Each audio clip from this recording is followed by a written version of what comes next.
Hey there, fellow wanderers. Tonight, we delve into the eerie, candlelit corridors of history, brushing past cobwebs of fear and superstition, into a time when being called a witch could seal your fate. Picture the rustle of skirts in narrow alleys, whispered rumours shared over fences, the prickling dread that trails you after dusk. Cloaked beneath the shadow of the moon, you survive in a world ruled by suspicion, where a glance from a neighbour could spiral into accusation, and accusation into execution. This isn't fantasy, this is history, and no, you probably won't make it out, but your story will echo, a chilling warning of how fear transforms communities into judges, juries, and executioners. If stories like this speak to you, like this video, subscribe and let me know where you're tuning in from and what time it is where you are.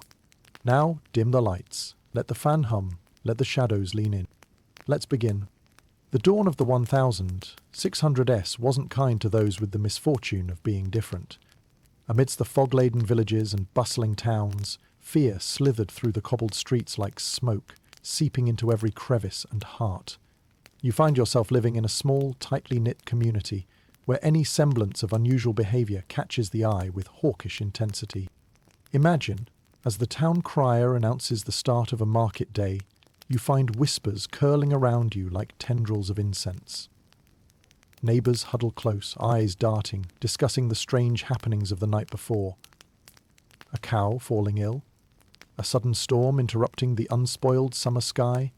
Or old Mr. Henderson's unusually vivid dream involving a midnight visitor? These unsettling occurrences push the villagers to scrutinise, dissect, and, inevitably, to blame someone. That blame, dreadfully often, lands squarely on you or another soul as unfortunate. It might be innocent. A small child pointing a chubby finger in your direction after witnessing an unsettling shadow as it flits across the moonlit fields. Or a jealous villager seeking to settle a score with whispered allegations of stirring potions at midnight.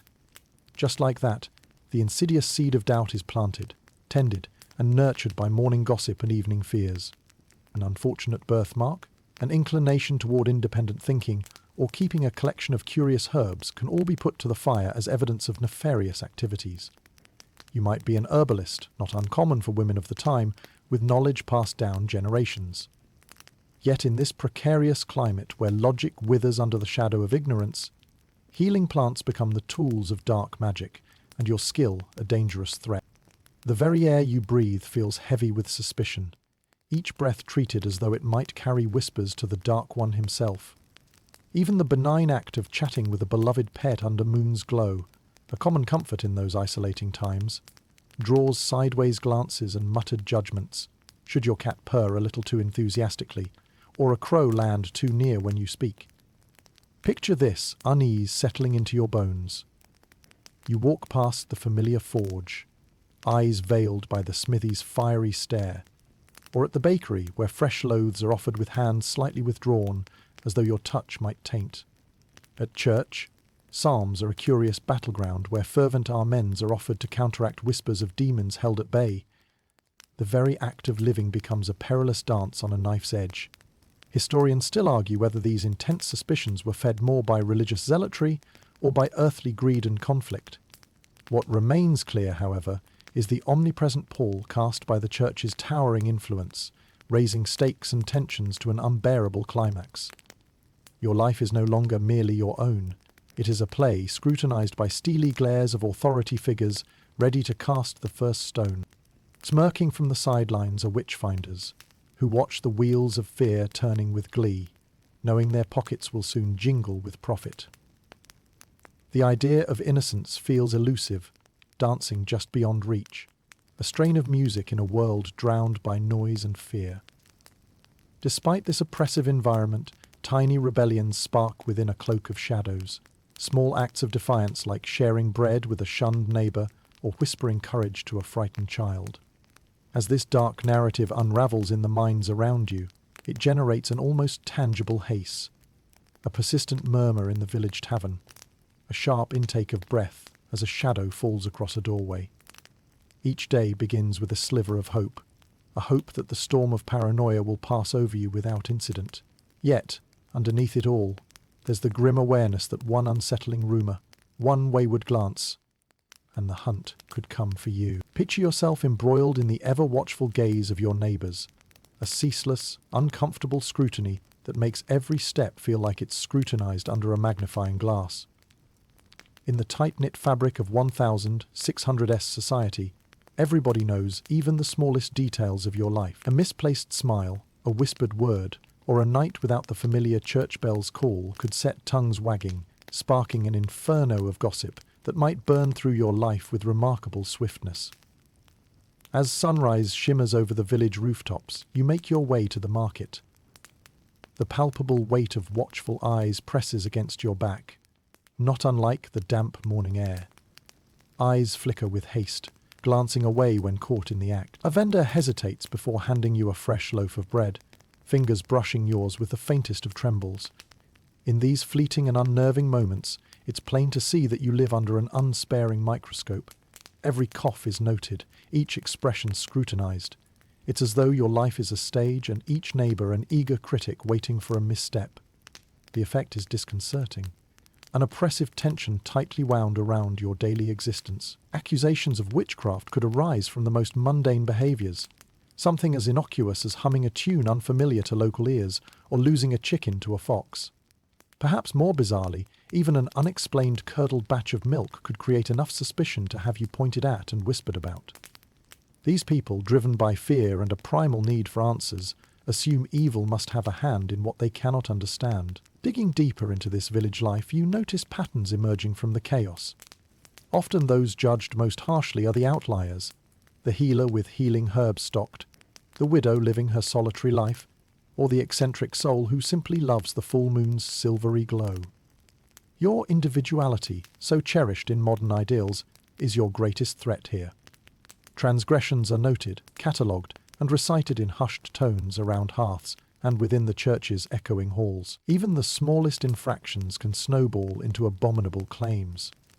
You think about Tabitha, who once shared a story told to her by travellers, tales of a far-off city with bustling streets and towering buildings. The townsfolk couldn't understand Tabitha's eagerness for knowledge, and her storytelling soon slipped into dark curiosity in their minds. Historians still argue whether this paralyzing scrutiny stemmed from genuine fear of the supernatural or a community's need to maintain the status quo by any means necessary. Yet, either way, there's no denying the ripples of dread it sent through villages, growing with each passing day and feeding off the smallest morsels of uncertainty. Your dreams are constant prey for suspicion, and even your sleeping hours offer no real solace. You could recount a dream to a friend, perhaps one with unusual colours and strikingly vivid characters, but be wary. A dream laden with symbols others deem sinister might be retold with a steely certainty in the town square, warning of dark forces encroaching on the neighbourhood.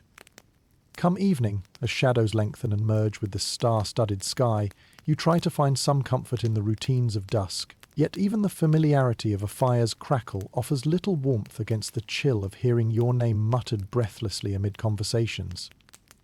Friends could become foes with unnatural speed, seeking to deflect attention from their doorsteps. Your bread might taste of ash, flavoured with regretful glances and half-whispered condolences left unsaid. In this world, freedom feels like an elusive spectre, flitting past as you strive for your next breath, hidden beneath layers of ordinary life until eclipsed entirely by collective deception.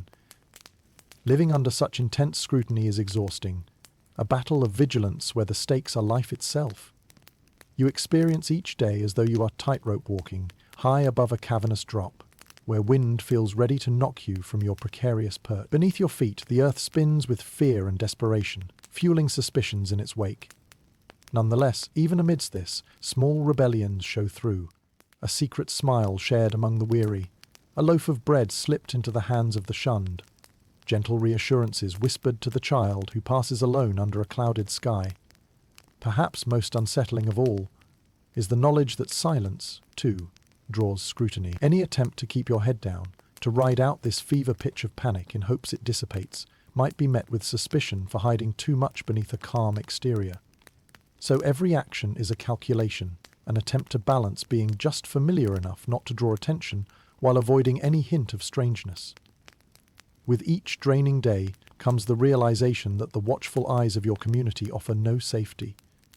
only ever-present danger, endlessly gazing, forever judging. Here, in the realm of these tense suspicions, your existence teeters between survival and the ceaseless pull of deep, unrelenting anxiety. You find yourself standing in the center of a crowded square, the murmur of the crowd surrounding you like a relentless wave, punctuated by gasps and pointed fingers.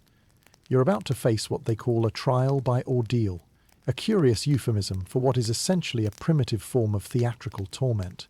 To the villagers, this trial is almost a sport, an opportunity to exorcise fears and indulge in the macabre spectacle of justice gone awry. The trial by ordeal, a relic of medieval justice, persists even as enlightenment begins to dawn over neighbouring lands. Through this method, you are subject to the whims of supernatural intervention, your innocence and guilt determined by means that seem childish in their logic but deadly in their implications. Imagine being bound and lowered into the icy clutch of the river's embrace, the crowd eager at the banks, breath visible in the cool morning air. If you float, they claim it is because Mother Earth, pure as she is, rejects you. How do you stay submerged while bound, you wonder silently, fighting the urge to gasp as water seals itself over your head, cutting you off from the world and its vigilant, snarling spectators? Float, and you endure the fate of the guilty. Sink, and despite your innocence, a far worse finality finds you below the water's surface. Historians still argue whether these ordeals were meant as divine tests, or were simply excuses to eliminate inconvenient individuals. Whatever their true purpose, the trials served to instill terror and conformity far more than justice. Some trials come in different flavours of terror. There's the ordeal of fire, both metaphorically and literally scorching. Imagine having to handle a red-hot iron briefly, then wait as 3 days pass to see if your tender wounds grew infected. An absurd irony, when infection, an unseen merciless enemy of the era, grows anyway. Survival here is like threading the eye of a needle, and your hands shake with the unwelcome knowledge that luck, not deeds, is your true arbiter. While these trials might appear to breathe excitement into the otherwise dreary lives of villagers, the pervasive horror quietly gnaws at everyone. Many among the crowd, indeed, convince themselves of the righteousness of these ceremonies, masking raw nerves and shame with fervour. How else to cope with what they've subjected themselves to witness, if not by plunging further into the delusion? In front of you stands the eye of authority, the magistrate, the minister, the alderman. They hold power not by wisdom but through the same unyielding cycle of fear that acts upon you eternally. Here, standing amidst a people hungering for resolution, those in charge distill a potion of power brewed from paranoia and ignorance. While you flounder, your innocence borne out raw, the village drinks it down, is sustained by it, and its leaders thrive forever on its intoxicating promise. As you wait, the atmosphere is heavy with expectation. Onlookers gazine upon this grim stage, eagerly anticipating your next move, hoping questions of their own would finally be absolved. Children peek through the cracked doors of their homes, or over a parent's shoulder, waiting for a verdict that tells them this world is as orderly or chaotic as their parents have insisted. Nearby, a hawker sells penny-dreadful pamphlets commemorating this very ordeal, their covers emblazoned with leering images of pointed hats and snarling cats. Selling fear as one might sell candy. They distribute these cheaply, ensuring that even the poorest can partake in this mass delusion, spreading the flame of hysteria far and wide. Above it all, the church bell tolls, each knell a reminder of the divine celestial order supposedly governing this mockery of a trial. As its clangor recedes, it leaves behind a semi-solemn hush, a cloak of silence now shrouding the gathering. As eyes dart from figure to central figure, you, the accused, remain shackled to this series of unfortunate givens, each one tightening its hold on you as the minutes crawl by. The chill of the past hours seems to seep into your very soul, and you yearn for the comforts of the fire at home, a meal shared with a sympathetic soul, yet here you stand, achingly alone before the sceptical eyes of those you once called neighbours and friends. Each laboured inhalation, each frozen moment, hangs poignantly upon the judgment now wielded not just by the powers that be, but by the masses. An unshakable jury driven by a desire to see their doubts quashed and their fears laid low. Yet in this theatre of cruelty, the most profound truth is that there is no justice to be found here. Only chance, and the fickle twist of fate anyone might endure. In this moment, you realise that this trial is as much theirs as it is yours. a trial of humanity's ability to break down reason into its component fears, letting truths writhe beneath the weight of despair. Imagine your nerves on edge as you glance at yourself in the cracked mirror of your dimly lit cottage. The flickering candle casts erratic shadows, highlighting each feature that sets you apart, and you fret over irregularities that might be seen as witch marks. Uneven patches of skin or strangely shaped birthmarks, once unnoticed, now seem glaringly conspicuous.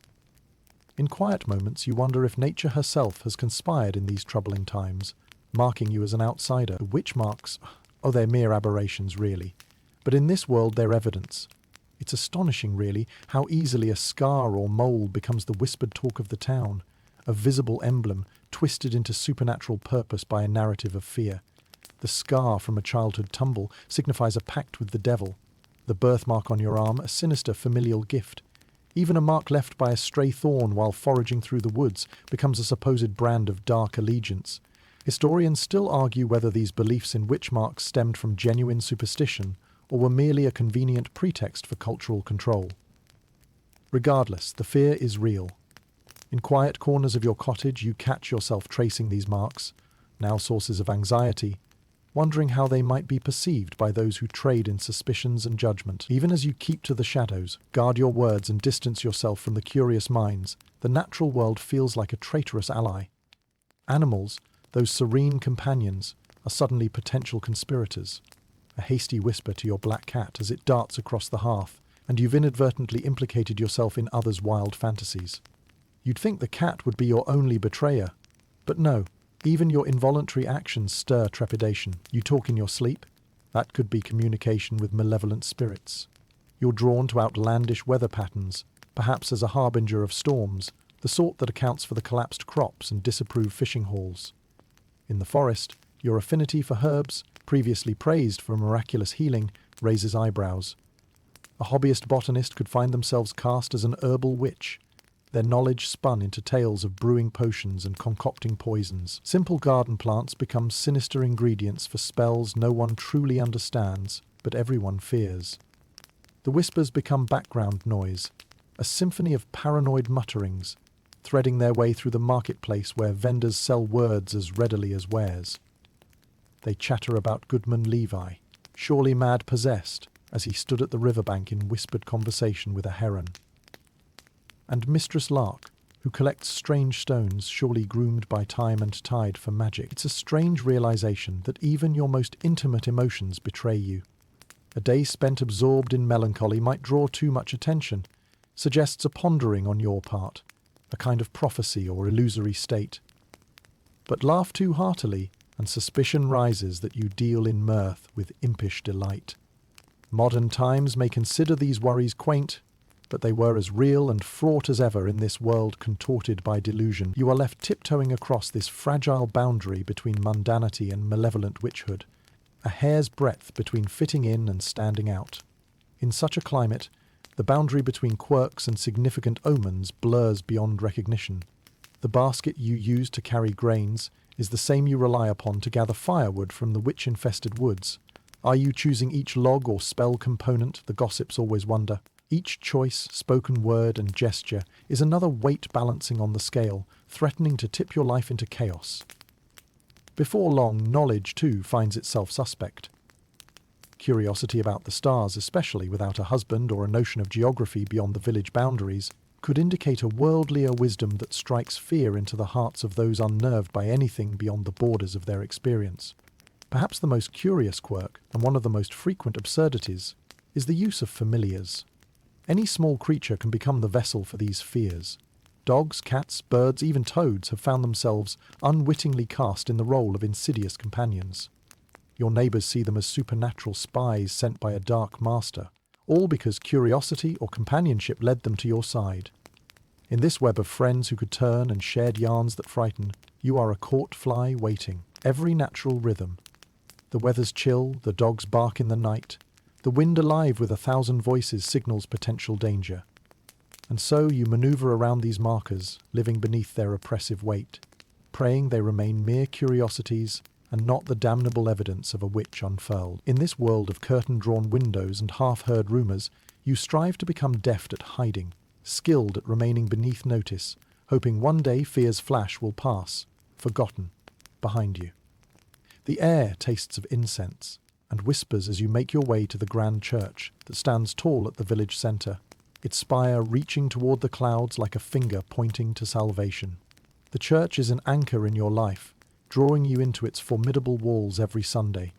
Its massive doors creak open, letting you into a world steeped in ritual and dogma. You find a seat amid rows of benches filled by neighbours who clasp worn hymnals or wring their hands in anxious anticipation of the service and its sobering sermons.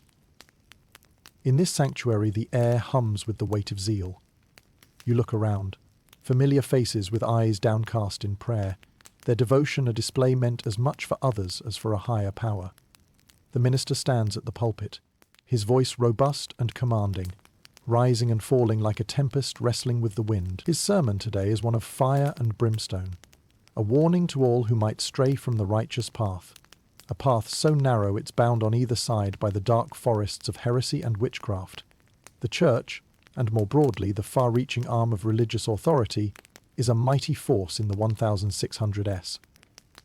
Here, in its embracing gloom, it weaves a narrative that binds community tightly, but with a tension like a string drawn too taut. Beneath a veneer of piety, every soul contends with the suffocating pressure to conform, to be part of salvation's scramble.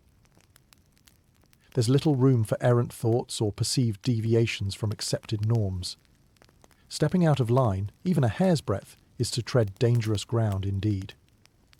Risks that elevate threats of witchcraft and eternal damnation from the realm of fear into terrifying certainty. The minister intones on sin's omnipresence, weaving tales of temptation and the devil's handiwork, a narrative cemented down to specifics that lurk behind every frown, transgression, and unkind thought. You nod along, in agreement or pretense, the pressures acting upon you now palpable, weighing heavy on shoulders already slumping with burden. It's a peculiar reality. The very institution that preaches comfort and community delivers endless suspicion and control. Historians still debate whether the Church's sway in these matters stemmed from genuine spiritual concern, or whether the demonizing of independence served to maintain a more insidious grip on power. Whatever their motivation, it is clear this isn't just a matter of faith, but also of social governance, a monolith that keeps aberrations in check, where every devout word furthers an agenda rather older than most bricks in the Church's steadfast walls. Even the physical body isn't spared from communal observations through the lens of faith. Virtues are written upon each stride, each posture, as is temptation. Dressing too plainly suggests poverty, too lavishly hints at vanity. The tightrope of modesty is ever demanding and capricious. With these eyes upon you, church attire becomes an esoteric language, each garment speaking its truths, dictated not by personal choice, but steeped in dictated virtues' rigid edicts, as confining as the corseted dresses and stiff breeches.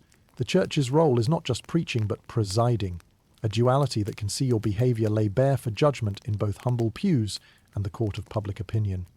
But the church's flame consumes in zealous rhetoric. It leaves cold embers of division and rivalry, suspicion lighting warm conversations over fire, and harsh mutterings plied by passing wagons.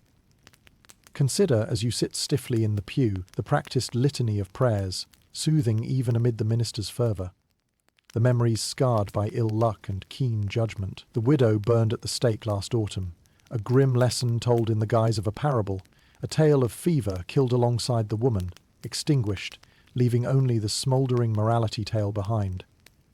As the service draws to a rattling, triumphant finale, you leave the church with the lingering scent of incense clinging to clothes and skin. The community disperses into the sunlight like moths momentarily stunned, conversation hushed, whispers to shout in understatement. Your uneasy mingling continues throughout the week, your fellows forming an audience ever willing to chastise or commend, urge or jeer, all through a pious lens explained by little more than flickering shadows on the wall. Alone again, you ponder the paradox of this spiritual giant, the thought that divine assurance has birthed an earthly hierarchy, lay the foundation of a precarious balance, overseen by mortal eyes craven for purity. Church exists here as an arbiter between you and celestial, the self-proclaimed agent against sinful lapses, but a painted reminder, too, that substantiates the labyrinth of beliefs, doubts, and fearful reliance comfortably beneath your very breath. Each breath now quiet, the air around the village still charged. painted by the rapture of religious fervour holding firm. You carry on, near unseen but aware fully nonetheless, a pilgrim trapped between fervent faith and the ever-watchful scrutiny, stepping lightly yet carefully on that knife's edge of salvation, avoiding the cascade of suspicion just below. Through echoing hymns of devout certainty, you remain your own fragile guardian, seeking refuge in spaces of introspection that the Church itself provides. A temporary shelter from the storms beyond. As you step from the Church's shadow, you enter another arena, where justice and judgment weave an intricate, often unjust tapestry. Here, the weight of suspicion transforms into something tangible, a looming presence over the dim corridors of the legal system. The whole apparatus, ostensibly designed to protect, seems instead to ensnare you in its webs, primed always to harden whispers into burdensome chains. The 1600s legal system is a creature of many demons, one with a ravenous appetite for quick resolutions and puritanical righteousness. If accused of witchcraft, you find yourself in its maw, the opening act commencing with the issuance of a daunting summons delivered by grim-faced constables. These men, often familiar faces from your village, now eye you with a mix of pity and grim determination, as though fearing any sympathy might spell their own doom. You arrive at the courthouse, an imposing edifice of stone and timber, where the air is stifling and judgmental eyes watch intently. Unlike the divine ministers perched at their pulpits, here the magistrates seem a harsh, unsmiling lot, cloaked not in godly vestments, but in robes that emphasize their earthly authority. The proceedings begin with a formality that masks the underlying chaos. Documents read aloud, charges proclaimed with reverberating conviction. An ordinary citizen, thrust unwillingly into this spotlight, is expected to answer for all manner of crimes, both seen and unseen. The courtroom is awash with a sea of faces, eager onlookers drawn by the spectacle. Here, each word spoken in your defence seems to peel back another layer of the village's shame and general suspicion, only to feed the flame. The gaze sewn into the judge's bench is unyielding, blindfolded not by impartiality, but a stringent adherence to precedents of fear, foretelling all omens as favourably damning. Legal representation would be a godsend, yet the cost is far beyond your means, leaving you to stand alone against the accusations. To counsel those without ample resources is a concept not yet entertained. Your defence rests on basic eloquence and integrity, both often overshadowed by anticipation of your guilt and the public's hunger for closure. It's here, in this crossroad of truth and trepidation, that the ancient weapon known as spectral evidence wields its controversial power. The courtroom seems eerily alive as eyewitnesses proclaim details of dreams and visions, each syllable invoking invisible spirits supposedly summoned by your hand. No tangible proof is required when spectral evidence is admitted. The intangibility works cruelly against you, making defence all but futile. Historians continue to debate whether this tactic arose from a genuine belief in the supernatural, or served as a strategic tool to suppress undesired members of society. The burden of proof shifts, till it's you left cornered, your expressions analysed, your every sigh perceived as confession. These accusations, though immaterial, carry astonishing weight. Your dreams have become woven into the public's worst fears, and contradictions in nightmare logic are accepted as fact in this startlingly twisted reality. You might face physical tests, like the search for witch marks, a practice as invasive as it is absurd. Brought forward for display, a mole upon your back or a scar upon your wrist may signify a diabolic pact to eager eyes starved for explanation. Each mark must be interpreted and explained away under duress, often amidst collective gasps of appalled bystanding. The testimonies of friends and neighbours weave a contest of your past actions, words spoken to trees, or shadows remembered during twilight hours, now poised to condemn. The atmosphere becomes a pungent blend of incredulity and desperation, as even seasoned jurists struggle to discern fact from fervour, logic from mystical lore. The legal machinery trundles on in this bizarre interplay, its engine powered by a frenzy uncommon to reasoned deliberation. Adjusting to this full-force accusation, while backed with institutional credence, you oscillate between incantations of truth and a profound silence, every utterance triple guessed, lest it become the nail in your coffin. The days drag into one another, court sessions traipsing through mundane lives, now exhilarated by your tribulation. Here too lies another tragic facet to those whose personal grievances twist into claims of witchcraft amid these proceedings. who, weary of slander yet perversely, crave validation through the shredding of another's name. Perhaps they were relatives seeking inheritance, or villagers keen on vengeance, motivations mingling motivations in the smoke and shadow. Unyielding, the multi-headed hydra of greed, fear, and zealous righteousness consumes them all. As the day winds to a drawn-out close, your heart grows acquainted with a delicate sense of loss, whether convicted or cleared, a loss of innocence, of belonging, of faith in the community, which in a blink morphed into a jury. You have danced with the law and found its partner to be a demanding one, its embrace cold and stiff with old ideals and suspicions. A calm facade falls over you, the recognition takes hold. There is no return ticket to what was before, no comforting thoughts of redemption, no satisfying conclusions painted in pomposity by officialdom. Bring solace amidst this maelstrom masquerading as justice. The system's heavy hand sculpts a narrative, leaving only shadows and echoes, both fearful companions to carry along this heart-wrenching trial by ordeal. Amidst the layered whispers and the shadows cast long by suspicion, a more sinister figure emerges, cloaked not only in a literal sense, but in the darkness of ambition and hubris. The Witchfinder. Professional witch hunters sweep through regions with a palpable mixture of authority and malevolence, captivating audiences with their self-assured pronouncements and seemingly unerring certainty. The Witchfinder is, in equal measure, fearsome and intriguing, a person who cuts across the landscape with the potency of a lightning bolt followed by a cacophony of thunder. You watch, careful as the Witchfinder arrives, a procession of riders at their heels, casting tall shadows as they traverse the cobblestones. For the Witchfinder, allegations of witchcraft are not a hobby or distraction, but a true vocation. Here, justice and commerce intermingle. Their purpose is as much to uphold moral rectitude as to fill their pockets with pieces of silver.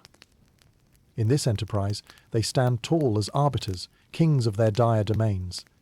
Imagine the hushed excitement rippling through the villages as the team sets up makeshift courts right in the marketplace, or commandeers local taverns for their solemn purposes. Few figures cut as imposing a figure, the Witchfinder's face schooled into a stern mask, both inspiring awe and severe dread in all who watch from a distance or dare approach. Your community holds its breath, teetering on a razor's edge of paranoia, for the Witchfinder's gaze is sharp and unforgiving. The air changes, growing almost electric in tension with their arrival. The neighbours are suddenly wary, weighing each word before speaking, knowing the Witchfinder listens deeply, searching for any verbal misstep to capture, edit, and elevate to damnation. The Witchfinder pores over their collected evidence like a damning tally lists of gossip, snippets of half-heard conversations, and vague indicators scribbled furiously into notebooks, to later spill forth in dramatic denunciation. As these inquests surge forward, you cannot miss the orchestrated urgency, a compelling drive to draw confessions from those caught within the snares of rumour. Confession becomes currency for the Witchfinder, the lured truth drawn out by night's dim lamplight, or in unforgiving daylight, incentivized by promised mercy that never materializes. The Witchfinder's interrogation is psychological theatre of cruelty and cunning, a maelstrom that compels admission as though carved into your very forehead. Historians still debate whether these figures believed fully in their mission or knowingly exploited theatrical elements of justice, coiling it tightly around fear itself. Whatever the internal motives, the outward result leaves ripples of chaos, a dusting of ash wherein communities once flourished, now left barren through mutual bloodletting and festering distrust. The Witchfinders have a tool set inexhaustible in scope. Methods such as pricking with needles, searching for insensible areas where it is believed the devil made his binding pacts. In any of those witches' marks they find what they'd sought, regardless of logic or reason. Superstition becomes the proof, wound tighter around you as the Witchfinder leans closer, their proclamations echoed by the fervent crowd like the undulating roar of a distant sea angry for its sacrifices. Your breath halts in anticipation of their next move, the lull before their storms of fear and rebuke. This Witchfinder arrives with a grim charisma to bewitch even those who should stand resilient against superstition. They find themselves swept by the Witchfinder's broad strokes, captured emotionally and borne aloft on his mighty tide of fervour. Profoundly aware of the stakes, you contemplate the harrowing implications. A Witchfinder's arrival is not just a spectacle, but a testament to the world's cracks that were eagerly filled by those hungry for control and eager for despair. It is a demonstration meant to cement dichotomies, in stark contrast, good against evil, purity opposing corruption. Yet often their work only muddies the water, turning brother against brother and friend into foe with unheard-of zeal.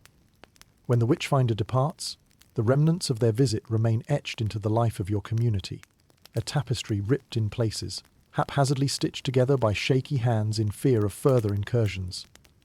An unseen shadow lingers long after their galloping horses plunder the rolling hills beyond your borders, pastures now barren of their customary lightness. You stand amid this aftermath, a fragile figure, cloaked in the silence that replaces the Witchfinder's grim authority, grasping at the tattered ends of once vibrant community threads unraveling in your hand.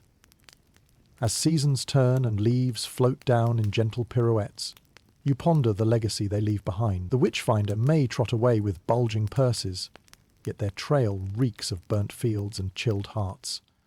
An embattled memory of church bells tolling, and a clear wake carving through turbulent waters that may take lifetimes to still. The echo of the Witchfinder's horse hooves still rings in your ears as life assumes a semblance of normalcy, yet beneath the surface, nothing is quite the same. The delicate threads weaving together your community have frayed, each person now considering their neighbour with an extra measure of scrutiny. Everyday rhythms resume, but the village is like a tense animal, always poised to spring, always watching. These eyes are different from before, sharper, more controlling. They've tasted the fear, and now they'll seek out assurance in searching looks and scrutinizing glances. You feel them often as you walk to market or wash clothes by the river's edge, probing as if your life is an open ledger to be balanced. Gone are the casual conversations around the village well, replaced by clipped exchanges and the echo of whispered conversations slipping through the air like ghosts. Even the once boisterous tavern has quieted. Laughter is muted there, a cautious offering among trusted circles. The barkeep, who once spun tales after a few too many pints, now restricts his storytelling to safe, childhood recollections known to all. Here, the essence of eyes and ears in your community is of perplexing complexity. People no longer simply engage with you out of camaraderie or curiosity, but engage to garner glimpses into deeper motives. Each shared glance and hurried smile contain questions, silent and intimidating, echoing beneath banal conversation. Amid smiles lurk suspicions. Wearing wry masks, you grow more adept at recognizing day by day. This heightened vigilance transforms once sympathetic neighbors into curious detectives, always eager to deduce who might next find themselves voracious gossip's quarry. Even the kindest soul finds themselves speculating over minute details as they fill their buckets at the well, weighing whether Mrs. Thorne's newly planted garden hides more beneath loamy soil than garlic bulbs and hardy beans. If at some juncture you earnestly believed an accusation could not reach you, perhaps you are a person of upstanding reputation. The constant vigilance slowly erodes such certainty away. Once hedged against calamity by neighbourly goodwill, you find they are neither fence nor shield now, but merely accomplices to the vigilance enclosing you. Eagerness becomes ammunition, even friends scrutinizing deeds in the sincere belief exposure equals salvation. Everyone becomes an audience for each other's lives in the eerie silence left after Witchfinders depart. The social dance grows clumsy now, encumbered by this new inferred step that always precedes action. A minute introspection before each candle flickers lit, each unguarded moment consumed like ether, feeding the fire. In this society, tangled by wariness, people move with cautioned grace. Small nuances accumulate into volumes for the collective suspicion. It's a chosen slogan among your compatriots that, better safe than sorry, each soul now driven subtly by fear, a fear that heightens mutual surveillance, warping the fabric of your communal trust. Outwardly it holds, but beneath, breaches proliferate, thrifts invisible yet perilous. The same vigilance casts a gnawing shadow on even the simplest acts of kindness. Generosity carries misinterpretations beyond mere benevolence. Extend a helping hand with extra loaves or threadbare cloaks repaired out of kindness, and treats acts the way your Sina resorted into questions. Was this benevolence? Or deeper machinations beloved by mischief? Undermining me? Curiously more sinister beneath the surface layer of good intent. Amid this caution lies the extraordinary feeling of loss for what once was, a longing for days accented with easy familiarity, and the repository of shared experiences, attributed not merely to cohabitation, but genuine affection. You now navigate amid dreams turned into faded colours, repairs upon moments converted as holiness against a predatory time. Daily conversation efforts lean now towards solvency. To swim above as undercurrents tug each participant away, laughter carries longing within it, each polite inquiry a tapestry woven of ease and a need closer to sanctuary than whim. Unyielding now, suspicious glares replace benign chatter. The same cycle replicated through decisions fraught with grave consequences, as if mere stone became gold instead. Another day's wary wait through wellness. Historians agree on the point of how these dynamics further escalated witch hunts, how distrustful societies often exacerbate patterns of finger-pointing as survival mechanisms. The scholarly debate arises over whether a return from such paranoia becomes possible once entrenched, or whether a reintegration of heartwarming humanity requires a generational shift. Through this myriad world, life persists in hues strange and inviting, reaches through such barriers as searchers may find if given permission. Between fenced-in boundaries lay remnants, astronomy journaled, careful in meaning but often deemed adequate by whisper. Complexity tantalizes, if permitted, as potent one as who observed coaxes itself. At last, beneath changing skies, the gears moves, though no scurries catch. Air cogs fanned in motion, anyway, in your unique story arc, intertwined together from seeming haphazard origins into unity.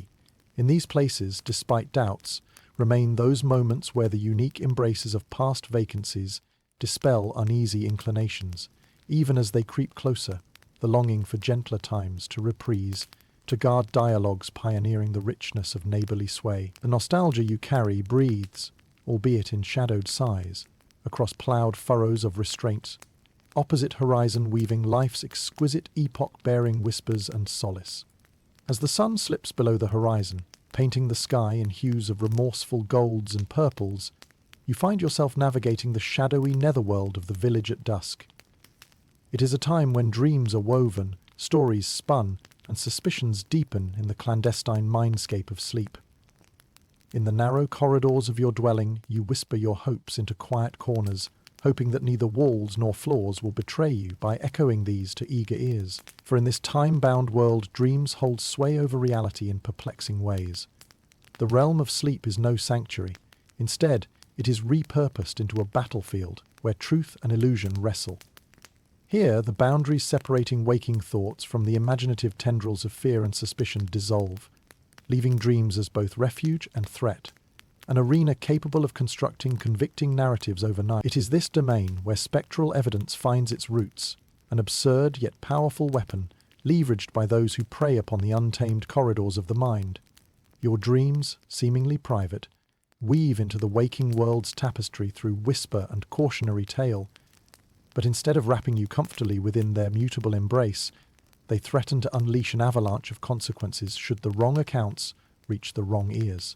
Imagine whispers carried through the dark air, finding their target.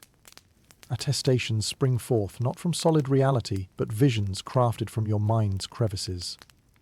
These are shepherded by fear, ignorance, and desperation, gathering weight until they are heavy enough to tip the scales of justice. It's wondrous how intangible notions can bear such substantial consequences. The concept of spectral evidence remains an enigma, with historians scrutinizing whether people truly believed in its validity or merely wielded it as a convenient cudgel in the murky business of social control and vendettas. Either way, in the shadowy world of the 1600s, these dreams and visions become admissible evidence in their own right, illuminating not so much the truth of events, but the malleable landscape of superstitions and anxiety. Consider the village children. Their imaginative, free-roaming dreamscapes become dangerous currency in the hands of adults searching for meaning or blame. One night's frightening dream transforms into a wild accusation of having witnessed ghostly figures prancing amidst the shadows, convening under the moonlight, or casting cursed spells in silent woods. Children's unbridled fancies become weaponized admissions chimeras of their trickster faculties, taken far too literally by the earnest and the fervent alike. In this topsy-turvy world, the imaginative is real enough to condemn you. The rich tapestry of tales, told across a hearth, becomes felony evidence when viewed through a skewed lens. Amidst gossip and idle chatter, wild imaginings take root and flourish, seizing upon the slightest whimsy and morphing into dreadful certainty by the time news reaches the ears of the witchfinders or inquisitive magistrates. These dreams and the hazards they present hint at the precarious walk each villager undertakes as they maneuver around the figurative eggshells of social etiquette. Your neighbour's unsettling nightmare of disquieting figures may soon piece together evidence of your nighttime revelries with malevolence. The vibrant thread of reality tangles into delirium, wrapping your innocent reputation in chains forged from the very fabric of dreams. And yet, amid this fantastical terror, the dreamy realm still offers a sparkle of rebellion, a mischievous camaraderie who dares to dream in bravery and warmth, those who revel and frolic as your friends. Their midnight revelries cast aside fears of retribution, gleefully expanding into the tapestry of infinite possibilities, so stifled in the waking world. Sharp wits beneath your grasp find elusive innocence within the vibrant shadows, unbraided irony and cunning. Could dreaming become a form of resistance? A method to rehearse courage in whispering joy despite the yawning precipice of exposure? This concept remains an anchor, teasing hope forward amidst the storm-driven landscape. Until, forsooth, cleft between fear and its purposeful delineations emerge, wonder pours candlelight of its own, both rich and illuminating while fear bids good night, retreating quietly stage-lent.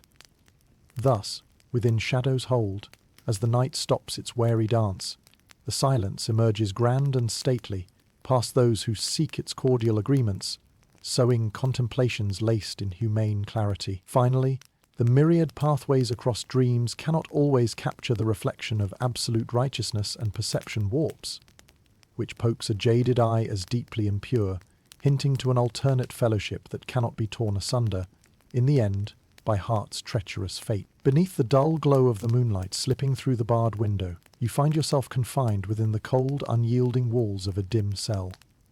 The air is thick with moisture, a reminder of the damp earth lying heavily outside, closing in on you as though nature itself conspires in your entrapment. The chill reaches down to your very bones, leaving you to shiver beneath a thin layer of blankets. A meagre offering against the unrelenting cold. Here, in this dark and oppressive place, you're trapped, a victim of circumstance and superstition. Outside, the world carries on with its own curiosities and routines, yet inside, time crawls forward, stretching each interminable minute. The cell is a silent monologue, a shrine to silence and solitude, and every creak and groan of the wooden beams above echoes like ghosts haunting these stony confines. To those lurking outside, you may be an enigma, a mystery charged with accusations whispered in gathering shadows. This cell's heavy door, your only threshold, is more than a confine. It's a stage set where the proceedings of justice or injustice slowly reveal themselves. Here, the air crackles with potential as it looms over you like storm clouds above. Silent but charged with an unsettling electricity. It's a strange world, this captivity. What you wouldn't give to step beyond this dreary boundary, to touch a tree's rough bark or feel grass beneath your feet. The simple life, affirming things now unfathomable. Instead, sensations are limited to stone-cold walls and the muffled footsteps of guards weaving in and out of sight. A surreal dance punctuated by the clanking of rusting keys. Yet the cruelest element is not just confinement, but the looming spectre of torture, a grim reality for those who once lived peacefully under the sun.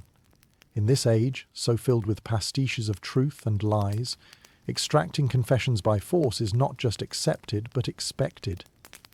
This unsettling sentiment underscores all, and despite their ambiguity, these are the tools by which truth is seemingly revealed. The Inquisitors, each face stern and unyielding, regard your presence as a waiting canvas upon which to paint either admission or betrayal. They stand over the instruments of torture as though in judgment themselves, their tools crueler through implication. A rack's creak or a sinister cluster of branding irons lurking shadows. Historians have never quite agreed on whether these measures were seen as means to divine purity or simply a grotesque repetition of a deeply flawed justice system. Either way, the somber reality was beyond grisly. Forced confessions extracted through a symphony of pain and fear, both potent instruments resolved to extort any fractured inkling of truth with tireless precision. The chilling thought sways you as time snakes onward, past dread tangible in the cloistered darkness. Every sound is magnified, each stranger's approach poised precariously between expectation and terror, a double-edged talon latching an omen to the silence through rings and chains that bind the day into fragile coherence. Yet, even within this terror-driven mechanism, peculiarness lurks. Guards, often surly and imposing, are humming wistful tunes on their night passes, echoing glimmers of homes left sorrowfully behind. Their faces blend with the shadows, unclear and faceless, yet somehow still deeply human. Their own stories lost in the tension, unspooled in visible uneasy grins. In this disjointed place, solidarity exists in unexpected quarters. With a kind glance or surreptitious words, fellow prisoners provide inklings of hope, tiny motes of light in conversation through which humanity shines. Courage shared by quiet rebels hidden beneath their script-linged skins. Language of somber solidarity. Your circumstance, as harrowing as it seems, even with its callous instruments of fear, cannot eradicate truth's whispers. Values scored rigid in these dim recesses ring bells of their unique tuning, reverberating against unrepentant stonework, filling ears listening keenly for halting deliverance. Torture becomes neither the beginning nor the end of knowing. Manner unseen held softly examines, faith's inherent sum incalculable and profound. As days drift interminably within this cavern of consequence, limbed by mortal wounds, resolve grows. First as threads, then chords, the same marked as vain by so many blackened echoes, refrigerated eyes like far distant stars, whose watch disallows even the finest sliver of betrayal. And so, with whispered strength and careful humility, the truth bears witness. Through the mist, through the moonlit bars that bear witness, you stand resilient amid bleak trials, weaving fate poetic resolved, with a daredevil heart pulsed gently into vibrant endangered breath. These cold stones, encasing their desolate hope amidst anguish returned, but all melded into eventual departure, as pride flickers within darkest chambers, become relinquished through challenges reaped from fortuitous stars, before yield senselessly to the longing brought back into light. In the dampened echoes between existence and resilient spirit shines tomorrow's pure dawn, a whisper saving hope through now Herculean storm, whence freedom soars. Or earlier destinies etched upon these aging walls unfurl defiance at their best. The uncanny shadow of misogyny looms heavily over the landscape of the 1600s, a silent yet pervasive spectre that colours every interaction, judgment and idle whisper. In your community, where roles are meticulously defined and gender an immutable script, stepping outside predetermined boundaries can provoke the ever-watchful eyes into vengeful action. Here, womanhood and the unfettered spark of individuality stand as uneasy allies amid tides of enforced complacency. To be a woman in this age is to navigate with heightened awareness. Society dictates you must embody virtues, purity, humility, and obedience. Anything beyond this precarious balance represents both threat and inconvenience, a challenge to a seamlessly structured patriarchal world. Women are expected to tread silently along the sanctioned path, wrapping their aspirations in modest packages designed to fade into obscurity rather than blaze brightly across the sky. The historian's scrutiny bears down on whether this cultural imbalance naturally exacerbated the tragedy of the witch hunts. Did it arise out of fearful male retaliation, intensified by power dynamics perilously preserved in familial order? On this, scholarly debate maintains a vibrant discourse, placing theories as embers glowing within historical examination's hearth, whatever their roots. Discrimination solidified across these harsh epochs, like winter frost upon naked boughs. Women find themselves antagonistically thrust into the spotlight of suspicion far more readily than men, marking them as vessels of dangerous influence, attributes that modernity honours. Wisdom, independence, curiosity are transformed into peculiarities, scrutinised through the lens of distrust. One moment a mother beloved, healer esteemed, the next a bringer of misfortune or wily seductress to coerce unsuspecting men into vice. Through the looking glass of this era, consider the midwives, those women who bring life into this world, only to be sidelined and sometimes vilified for their intimate practices. The knowledge of herbs and the simple act of aiding childbirth becomes the signature of sorcery rather than the valued craftsman's touch. This wisdom tradition mutates into a target for an ignorant world that finds comfort more easily in explaining death and misfortune through malign tales than confronting grim realities. Alongside them stand the widows, cut loose from matrimonial bonds, condemned unfairly to live under suspicious scrutiny because their once peerless roles no longer confine them. Many wander under a veil of melancholy, balancing heart upon this tempest's precipice, finding resolution perilous as justice's scales wince beneath dark confusion. A prune-faced elder, yet withering whispered wishes of buried hopes whispering too much past its peaceful confines, legs hobbled by history's ancient will. In contrast, younger generations traverse lighter paths amid emerald pastures, unsullied by alabaster weights. Here, hailed gleefully in sunlight undimmed. Often distance imbues paler distinctions, vanished amid yearning landscapes had many consorted past anticipation. Thus, among shadows unfamiliar, where queries preside paramount, echoes bind, voices penned amidst patriarchal halls. Centuries beyond endure as rings cast forward, carried purposeful protection against curse or hapless curse, amidst history's passage. Rebels, though fierce women filled with daring, a whisper gathered strength into words. Spurn readers embracing delayed realities as true, embrace of singularly blessed stories, shed joyful nuance. Even wearily, grace-approved contribute within tenuous shelters. Eventual victories, spreading more knowledge, cloaked different refrains, between strength projected within trusted proximity. Inside hearts, desires pulse, determined fiercely timeward. Advances yet curtailed, purpose belied till dawn, asserts new warrior craft, enduring dotted prose of musician's melody, coaxed beyond cirrus ascent. Wisps of souls drawn, unspoken promise made, amidst further breaths sustained on songs held winding narrative, becoming woven strength midst music called gilding tales.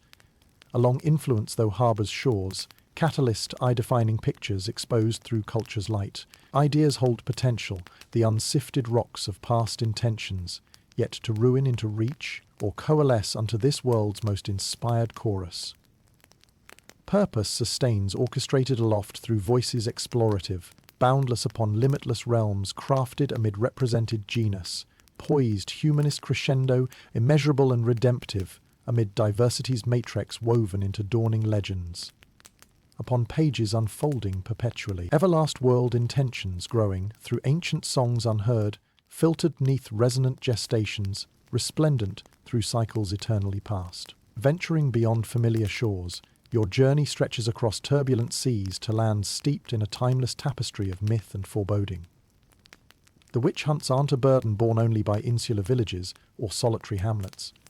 They're a fever enveloping the whole of Europe like a dark cloud, stretching above emerald hills and beneath the echoed vaults of great stone cathedrals.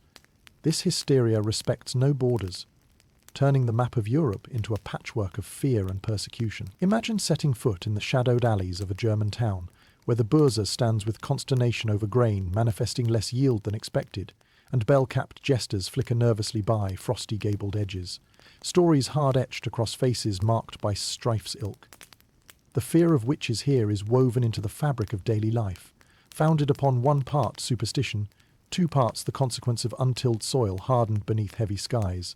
In towns like these, chains of conspiracies are constructed with morbid precision, where heresy and misfortune are bedfellows in uncomfortably tight quarters. Germany, with its variegated princes and principalities, shatters easily beneath suspicion's weight, with seasoned inquisitors rising across territories like relentless tides.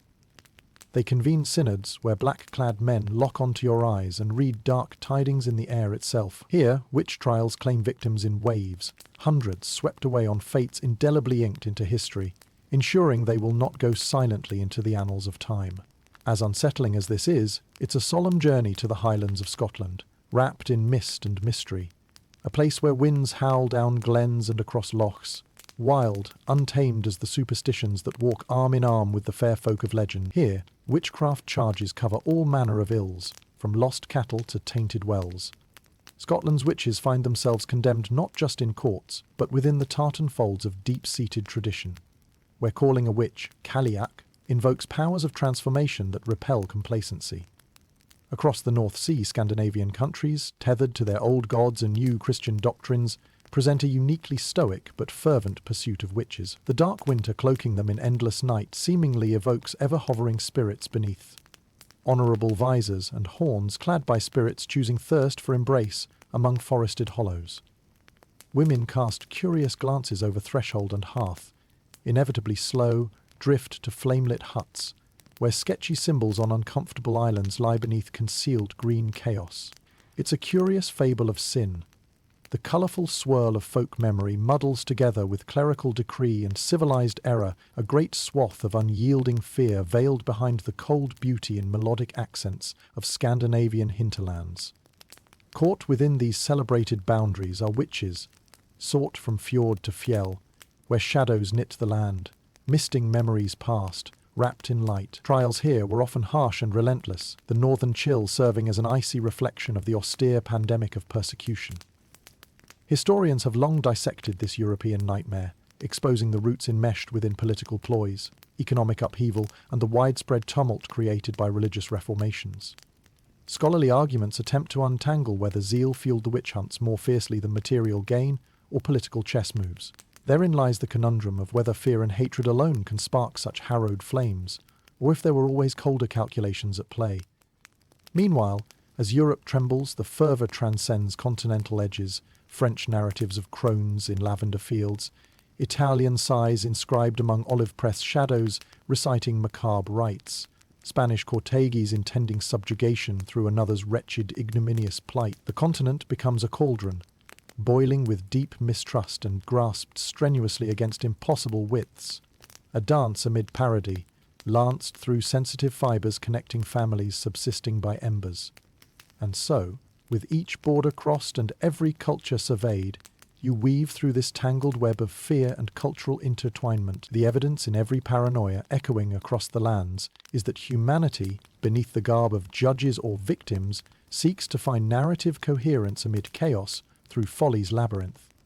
Yet, as footfalls cross earth into shadow, where invisible tears swirl twisting earthward, somewhere twixt past and present, gentiles reforge alliances from smashed theatrical masks, re-erect cordons eternal through remembered promptings. In these mirrors directed past, history resounds with echoes layered choice reverb-fused reflection, cascades oratories, studying timeless Arcadia, whispering, preserve, transcend, through singular lines collectively remembered, while dusk span one light break away, gradually envelops tenuous power within hollow pledges promising darkness's departure birthed, unbroken in hues, a moment illuminated through pages laid bare. In this swirling cauldron of fear and misunderstanding, the folk beliefs that once offered a rich tapestry of culture and tradition become perilous, entwined with the narrative of witchcraft. What were once benign traditions, the cornerstones of community legacy, are twisted into sinister omens. The village, a microcosm of superstition and practicality, is alive with whispered tales, stories exchanged just beyond the flickering glow of hearths where truth and myth distill indistinguishable. Imagine the wise woman at the village's edge. She crafts potions from herbs grown in shadowed clearings, her art an inheritance from generations past. Her tinctures, balms, and poultices, once sought by villagers from far and wide, now arouse suspicion.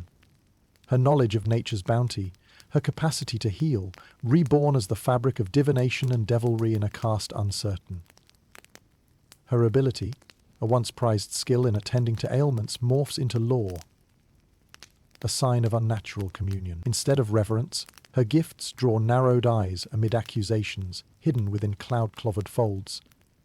The sounds of the babbling brook, winding its way past elders' murmured praises of wind spirits and sun worship, accompany rituals of the harvest moon, guardianship slipping incrementally with time to dangerous interpretation. Villages structured upon customs that once balanced the sacred and the mundane, now grapple with fear's grip, wrapping tight around familiar and mysterious knowledge alike. Practices once celebrated for their connection to unseen forces, or as familial bonding moments, now bear scrutiny.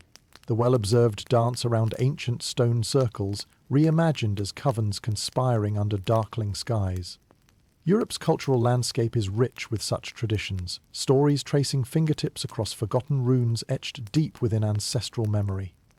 The old tales of sprites and spirits inhabiting woodlands fade into recitations of demonic visitors, the benign activities reinterpreted as evidence of clandestine nocturnal rites. To dance a jig or play a harmless prank might be seen as invoking ill intent, drawing down unseen powers to bend fate against community harmony. Amid this web, simple folk hide traditions treasured. Harvest festivals glow to guide bounty. Safe prayers midst solemn environs sound. Some attempt to veil their folklore under the guise of pious devotion, incorporating thin veneers of mainstream religion to shroud their true purposes. Others wear their esoterica more brazenly, finding solidarity in palpable silence, whispers shared from ear to ear like contraband stories, exchanged while searching for true freedom beneath binding chains. It's as though the village becomes a chessboard of light and shadow, where each piece moves carefully to avoid the prying gaze of suspicion. The naive unity of customs intertwines uneasily, woven threads shifting unsteadily over carven stories that tug toward darker interpretations. These customs, driven behind closed doors with shrouded laughter and hesitant smiles, resist exposure's harsh light. Whispers of ancient tales, beloved as blankets in childhood, unfurl over crackling candle flames, telling tales of witchery in hushed tones within judgmental walls intent on proof-seeking confession. Historians delve into this paradox, pondering if such reinterpretations were deliberate manipulations by authorities seeking control, or were the unfortunate collateral outcomes of fervour fueled by social change and upheaval. Whatever the reasoning, these time-worn customs become vassals for projections of fear, latent mistrust imbibed within haphazard practice alongside stubborn defence of cultural legacies. Cultural impregnations poised as contentious convergence exposes history's most virulent echoes. Through this landscape, those who harbour these tales bear themselves with caution, the ritual bread shared at summer's end, the whispered blessings of hearth goddesses, all partake in strategy.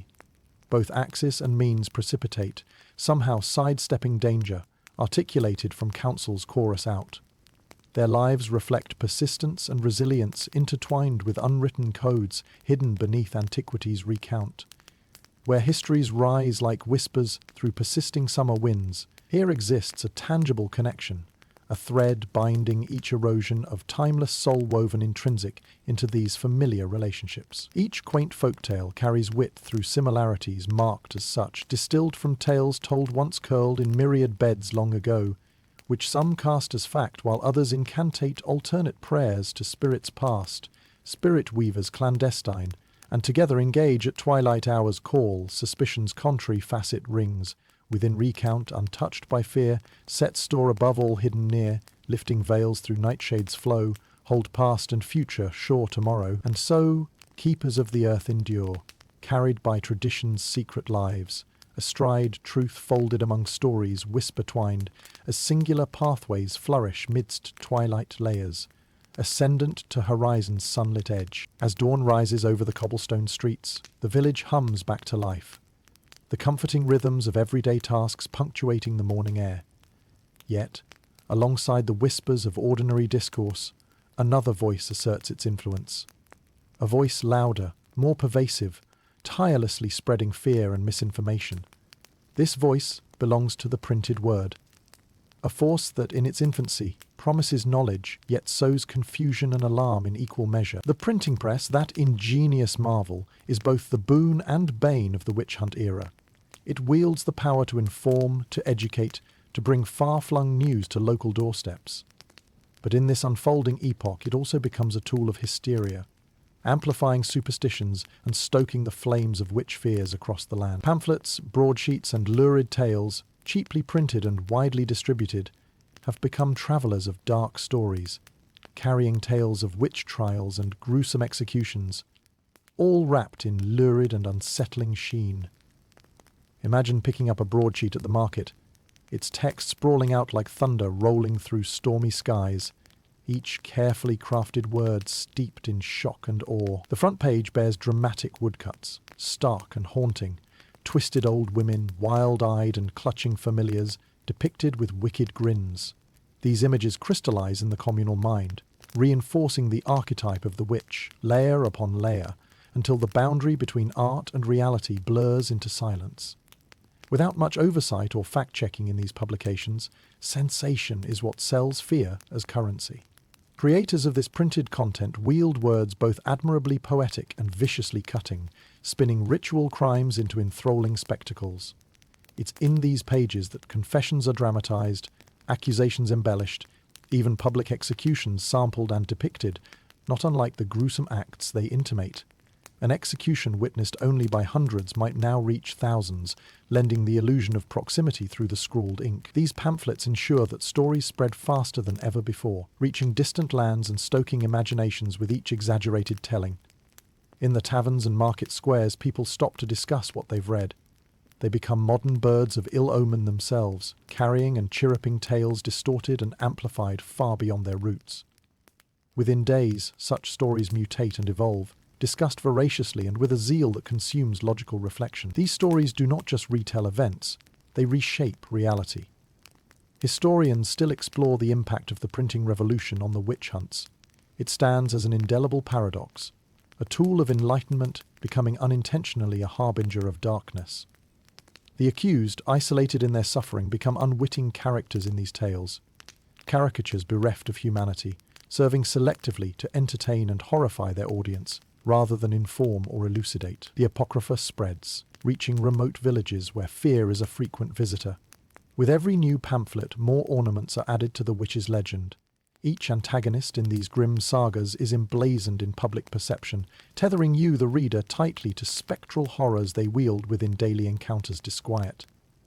Just as folklore mutates through shared tongues, so too does this printed word solidify into common doctrine. Even so, amid the disfigurement and terror within these pages, a subtle counterbalance begins to quietly slip through silenced cracks. Reasoned pamphleteers slowly emerge, pockets of rationality sewn into prints advocating for skepticism, seeking to expose the baselessness of certain witch claims. These nascent voices endeavour poorly, leaking cautiously but only beginning to create currents of doubt against mighty torrents of historical inevitability, propagated broadly and all encapsulating. They cry out, urging readers to discern between fact and fantasy, inviting cautious introspection amidst an ocean of mass-inflicted choleric grievance. In the common spaces where villagers gather and exchange news, no single story exists in a void. Cutting through the vigorous debates and emphatic readings, seeds of confusion find fertile ground. Informed by pamphlets and broadsheets designed more for commerce than truth, the village becomes a living theatre of suspense, its collective imagination held captive by voices louder than reason. Yet across broad synthesis, weaving those garish tales, or to meet subdued countermelodies, warmly wrapped in humbled revelation, both light and shadow select tales shimmering across print's coherent imprinting. Over this medium, more multifaceted than weaving, ages expiring beyond ancient hearths, trusted exaggerations and myths once since spun, distillation remains assured. Silvered thread cuts deeply through tarnishes quivering, its compass toward truth and integrity, defining moments traced beyond boundless bound enclosed forever story. A printed page, no longer stranger bearing words feigned aloud, can now reverberate, binding histories in communities grown collectively wise through thus, unfurled amid countless temporal folds, tethered paradox writ large beneath curious inspection, knowledge endures among pages guiding minds. Toward compasses comprehensive remained fleet. As the market bustles with the hum of daily life, its colourful stalls blanketed in the scent of spices and fresh produce, you find yourself reflecting on the persistent tug-of-war between science and superstition. The 1600s is a period perched precariously on the edge of monumental change, yet still deeply entrenched in ancient beliefs. Within this paradox, you sense the world wrestling with itself, caught between the allure of new knowledge and the comfort of long-standing myths. The whispers of the Enlightenment are beginning to scatter across Europe, borne on the backs of thinkers who dare to question the status quo. These are the pioneers of discovery, individuals like Galileo and Newton, each pushing the boundaries of understanding, striving to unravel the mysteries of the universe through observation and reason. They glance upwards at the heavens, not in fear of impending omens, but with a thirst for knowledge that would turn night into day. Imagine peering through a telescope, its lenses newly polished, and seeing the moons of Jupiter or the phases of Venus. This is not witchcraft, but a burgeoning science that teeters on the brink of an extraordinary leap. Telescopes and other burgeoning inventions invite new perspectives, turning more minds towards inquiry and away from superstition. With every revelation, the stars flicker in dialogue, guiding hands over quills compelled to record celestial melody. Before heartened minds awakened rise to understand, rather than cower. Yet, alongside these glimmering advancements, the shadows of superstition keep their hold, fanned by the gaping uncertainty that often accompanies change. In every village, town and city, natural disasters, mysterious illnesses, and unexplained phenomena continue to blur the line between earnest scientific inquiry and the vestiges of magical thinking. Where lightning strikes, crops fail, or illness spreads without cause, fear finds fertile ground. In this world, alchemists, those curious individuals who dance the line between science and mystery, are both revered and reviled. They harness methods both rational and esoteric, stir cauldrons with equal parts extractable proof and poetic whimsy, their ambitions stretching towards immortality, gold from common lead. Historians still argue whether these alchemists were the precursors to modern scientists, or simply the last defenders of a mystical worldview, their laboratories the final readouts in reason's slow advance. For many, the scientific method is intertwined with alchemy's shadowed whispers, cautiously navigated paths. It holds a strange duality. It breeds skepticism alongside its spectral-lit discoveries, yet even as it inspires innovation, the self-same flickers illuminate spaces where fear and ignorance still tread heavily. It's within this turbulent mid-ground that witchcraft accusations find their foothold during times of uncertainty. A scapegoat for when the earth itself rebels, or when the night is a little too dark, a little too long.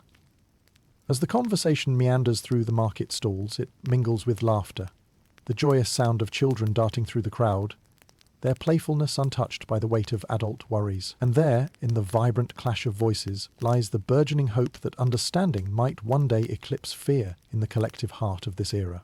Each child represents a new page, untainted by centuries of mistrust, their curiosity poised as the brave bedrock upon which future generations will erect their intellectual edifices. You see, science, still so vulnerable, so new, is like a seed, taking root in stubborn soil. For now, superstition remains its rival, robust with deep-set roots.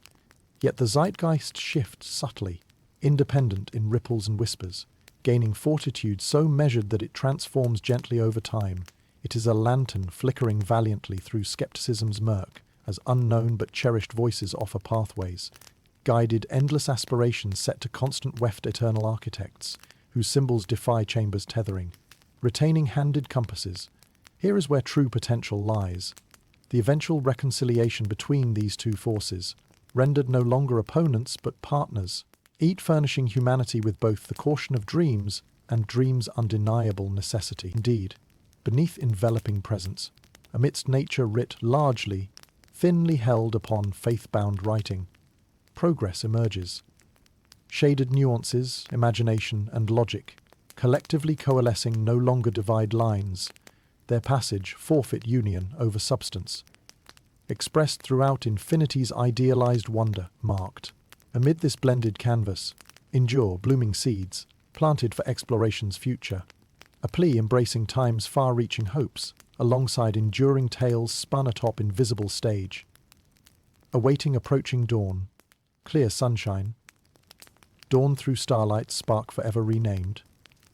Unspot claimed its name again. In benevolent gardens identified pale pretension behind, answers revealing harmony, planted reasoning's unknown sovereignty perhaps, in time's changeless embrace, causing past's ultimate scales true alignment forever. As daylight fades into evening's embrace, casting long shadows across the village square, the echoes of children's laughter gradually ebb away, replaced by the hushed conspiratorial tones of adults gathering under lamplit porches. Within the dusky exchanges, a new, unsettling phenomenon takes shape, one that strikes at the heart of innocence and trust. It is the emergence of child accusers, whose words become both weapon and shield in the bewildering tapestry of witchcraft suspicion. Imagine being amidst a gathering, where the conversation shifts to uneasy whispers about the testimony of a child, a testimony that claims to see beyond the veil of ordinary sight and delve into the realm of the otherworldly. At first, these stories might be dismissed as simple childhood fancies, born from the wild imaginings of nights spent under starlit skies. Yet, in an atmosphere of fear already thick as fog, these tales find eager listeners, ready to latch on to any narrative that might explain the unexplainable. Children, with their unfiltered view of the world, navigate through a landscape where reality and imagination intertwine seamlessly. In their dreams and waking moments, they conjure images limitless within boundless creativity. But what was once a cherished virtue of youthful imagination now becomes fraught with peril, turned into potent evidence amid societies desperate for explanations that align with their fears. The accounts of children often capture vivid imagery, strange figures glimpsed in the woods, eerie murmurs heard beneath whispered lullabies, mysterious lights flickering at the forest edge. Such tales, innocent yet rich in their embellishments, are spun into narratives far beyond the storyteller's intent. Presented before those in power, their words are treated with a seriousness that belies their origins, crystallizing into accusations that precipitate dire consequences. In England, the case of the Pendle witch trial starkly illustrates this unsettling trend. Young Janet Device, her testimony marked by the quavering honesty of her youth, infamously testified against her own family, unwittingly ensnaring them in the legal nets cast by authority figures, swayed heavily by child epistles. Her words, unburdened by adult complexities, are taken as truth, and her narrative becomes the focal point of a legal whirlwind, one that sweeps her family along a path of suffering, forged upon innocence, preludes erased upon mercy's absence. The story endures, testament to how lightly the scales could tip when balanced on a child's sincerity. Historians, in dissecting these trials, understand the gravity of placing children in roles they couldn't grasp fully, no longer sheltered under nurturing wings but thrust into the limelight. Their scholarly debate lingers on the appropriateness of such testimonies. Some argue extreme circumstances fueled desperate acts, while others see an unsettling example of power manipulating youth's unguarded voices toward unquestioning compliance. The narratives of child accusers do not stand alone. They intertwine with the community's collective anxiety, and in some cases the children themselves become both victims and instruments of manipulation by adults. The role of the child morphs under the burden of expectation, dragged into cloak-and-dagger games of betrayal and loyalty. Perceptions teetering precariously upon others' ambitions, full toyed with, they seem eternal play, one life's brighter bloom unto dust, continuum made. Even though they succumb unwittingly to larger schemes and expectations, an opportunity to gain approval, admiration, or even protection, the weight they bear tarnishes the purity of their youth. Innocent friendships become collateral damage in a game of power, fear, and innocence lost too soon. Children dangerously assume roles veiled adults should shoulder, despite conscious yearning voiced in whispers. Yet, amid the darkness, gentle moments exist, where the equilibrium of innocence and experience finds resonance. Across a neighbour's yard, children gather during lavender evenings as converging shadows weave tranquility back into their songs. Here, secrets dissolve softly into laughter, while games spill across twilight, cast treasure-hungered time honourably.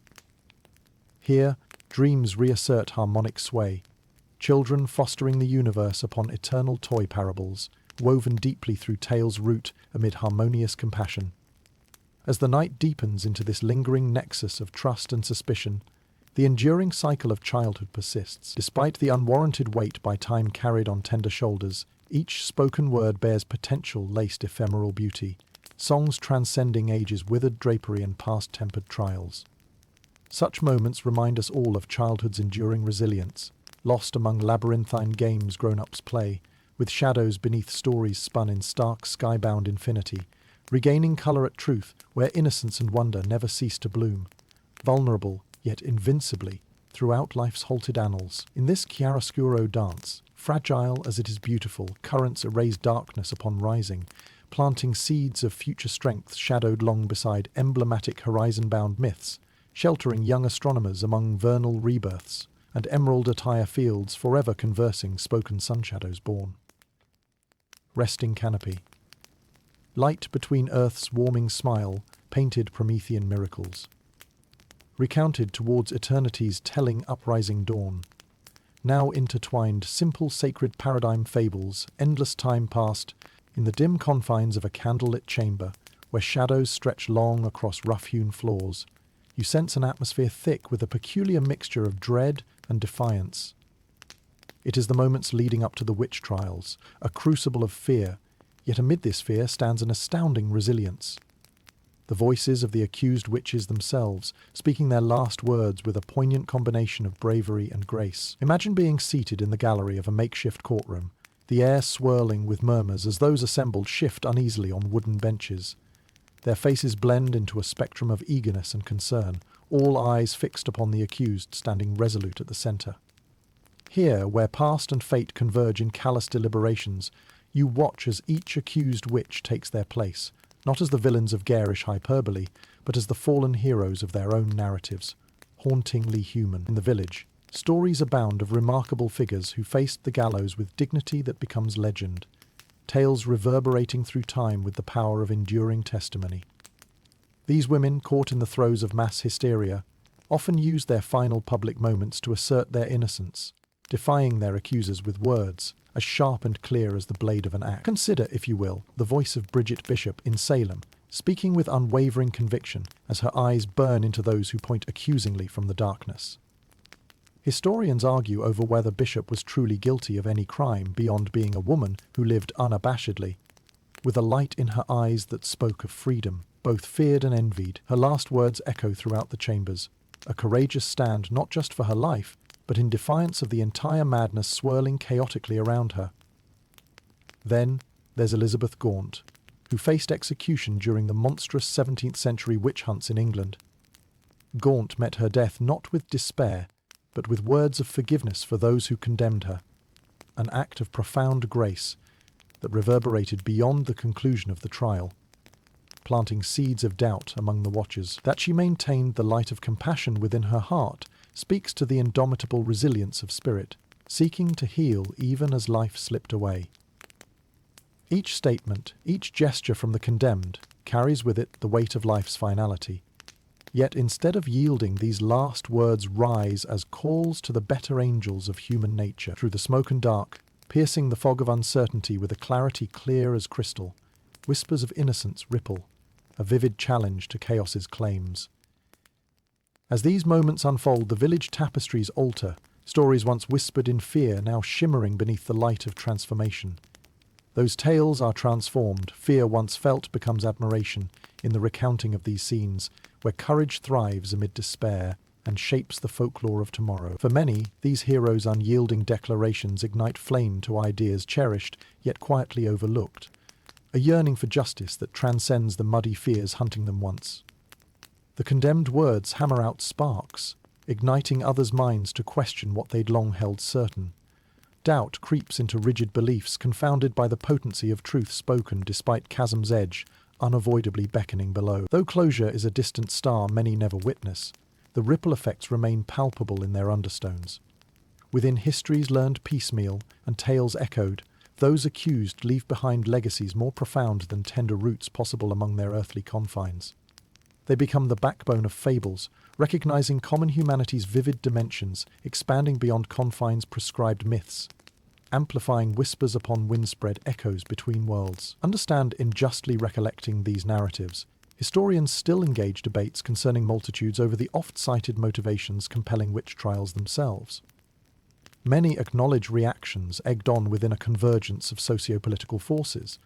Yet there's also the thread of individuals' defiant stand that history catches at times on the boundary of its analytical weave. Thus, through neither fact burnt nor rhyme obscured, they remain, whispers hallowed throughout their echoes standing, claiming tomorrow's essence through stand unbowed, to refuse presence listing into past shadows befall. As echoes and reflections cascade clear over startled barriers freshly dressed in dawn's aspiration, words spoken resonate like spectral symphonies through beckoning ripples. In every brave whisper carries more than a singular chase, echoes dying yet perennial among noodle-backed webs trapped anew within constellations of idealized myth.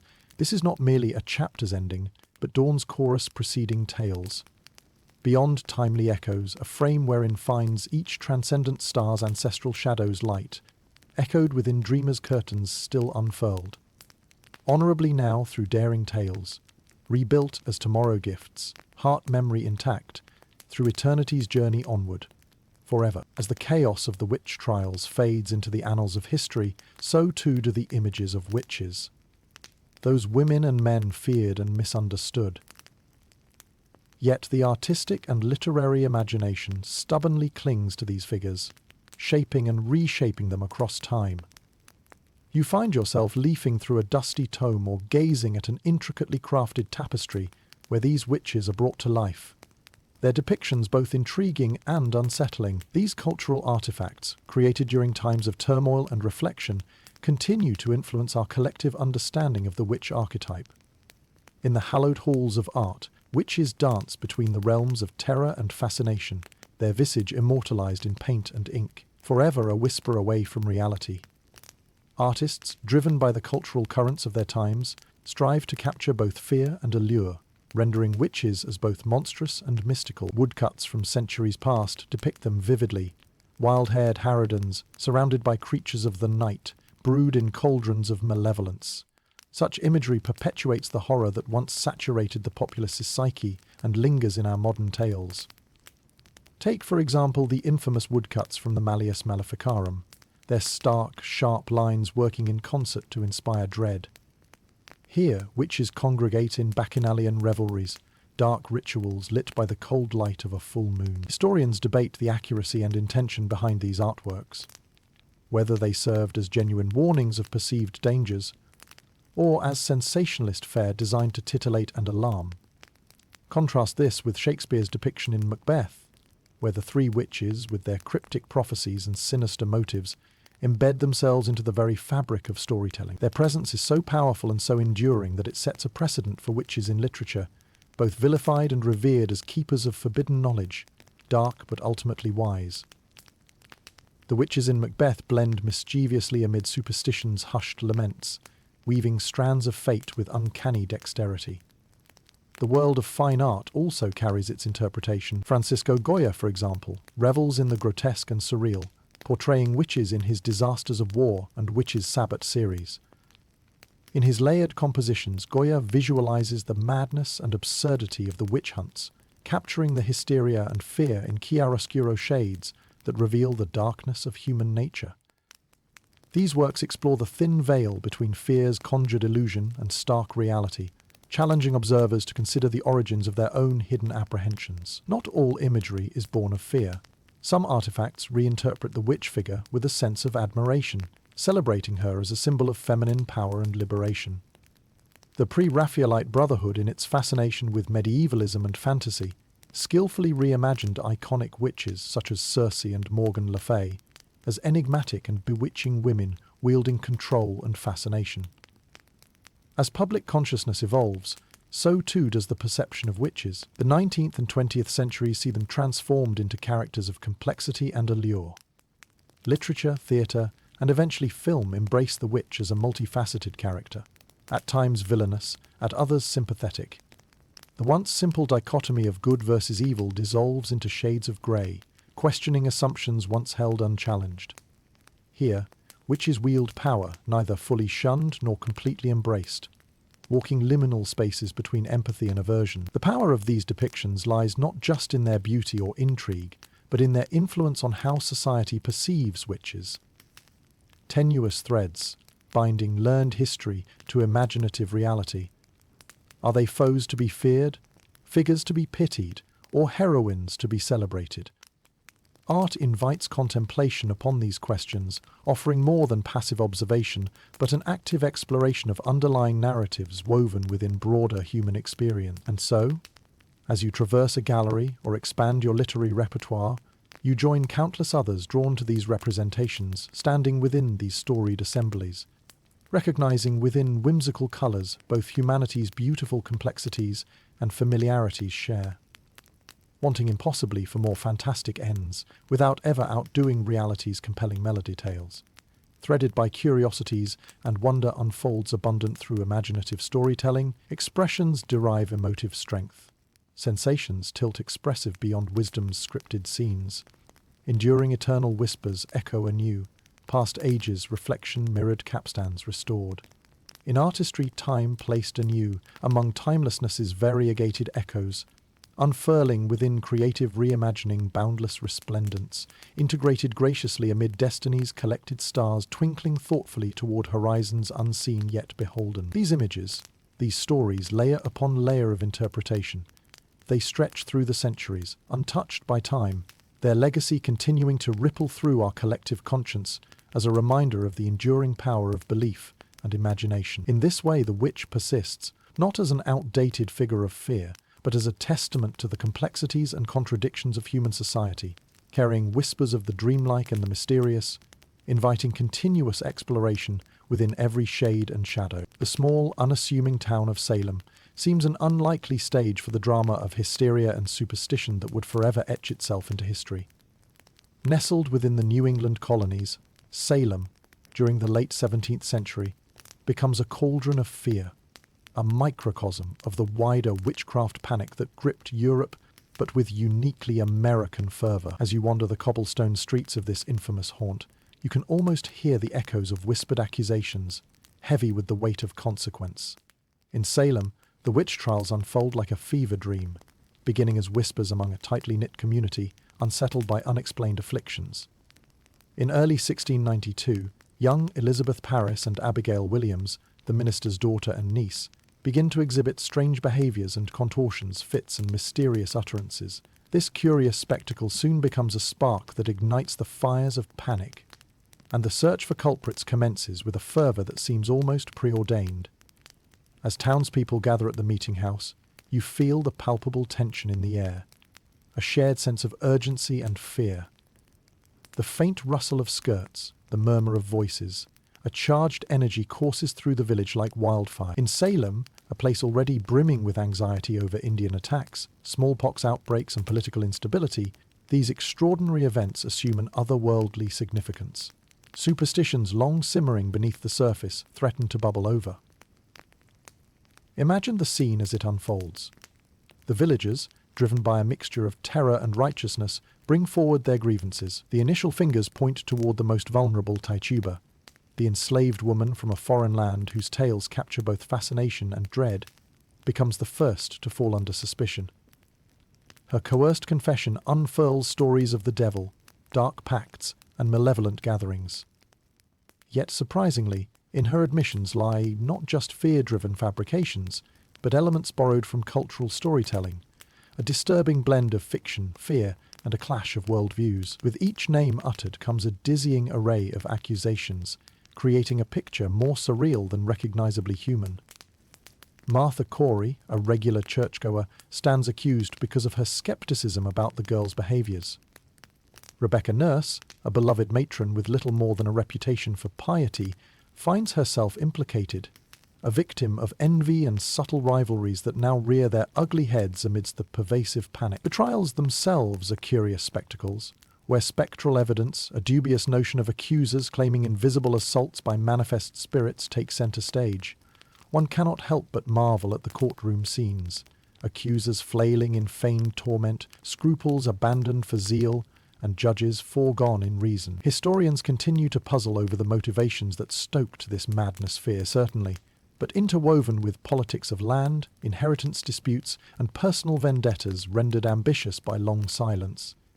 The witch trials thrash uncontrollably through Salem's heart, chaos and fear leaving indelible marks on its architecture and spirit. Accusations swell in number, and by the summer of 1692, the gallows await their victims. The gallows, set on Proctor's Ledge, cast long shadows upon Salem's fields, each execution a grim reminder of the formidable forces at play. Amongst those executed is the solitary figure of Giles Corey, who refuses to enter a plea. His silence speaks volumes, an insistent defiance that echoes through his torturous end, pressed to death beneath heavy stones, martyrdom born not of sorcery, but of strength against tyranny. As 1692 wanes, the realization dawns, however reluctant, among Salem's leaders that the innocence of many has been sacrificed on an altar of hysteria. Governor Phipps finally calls for an end to the trials, and a quiet reckoning reverberates among the townspeople. Families bear the weight of their sorrow in silence, and living survivors navigate life in the shadow of shame, rather than vindication. Through a lens stretched across centuries, Salem serves as both a warning and a reflective mirror. Its aftermath brings forth a crucial debate in the broader colonial canvas, a contemplation on justice, governance, and the dire cost of unchecked fear.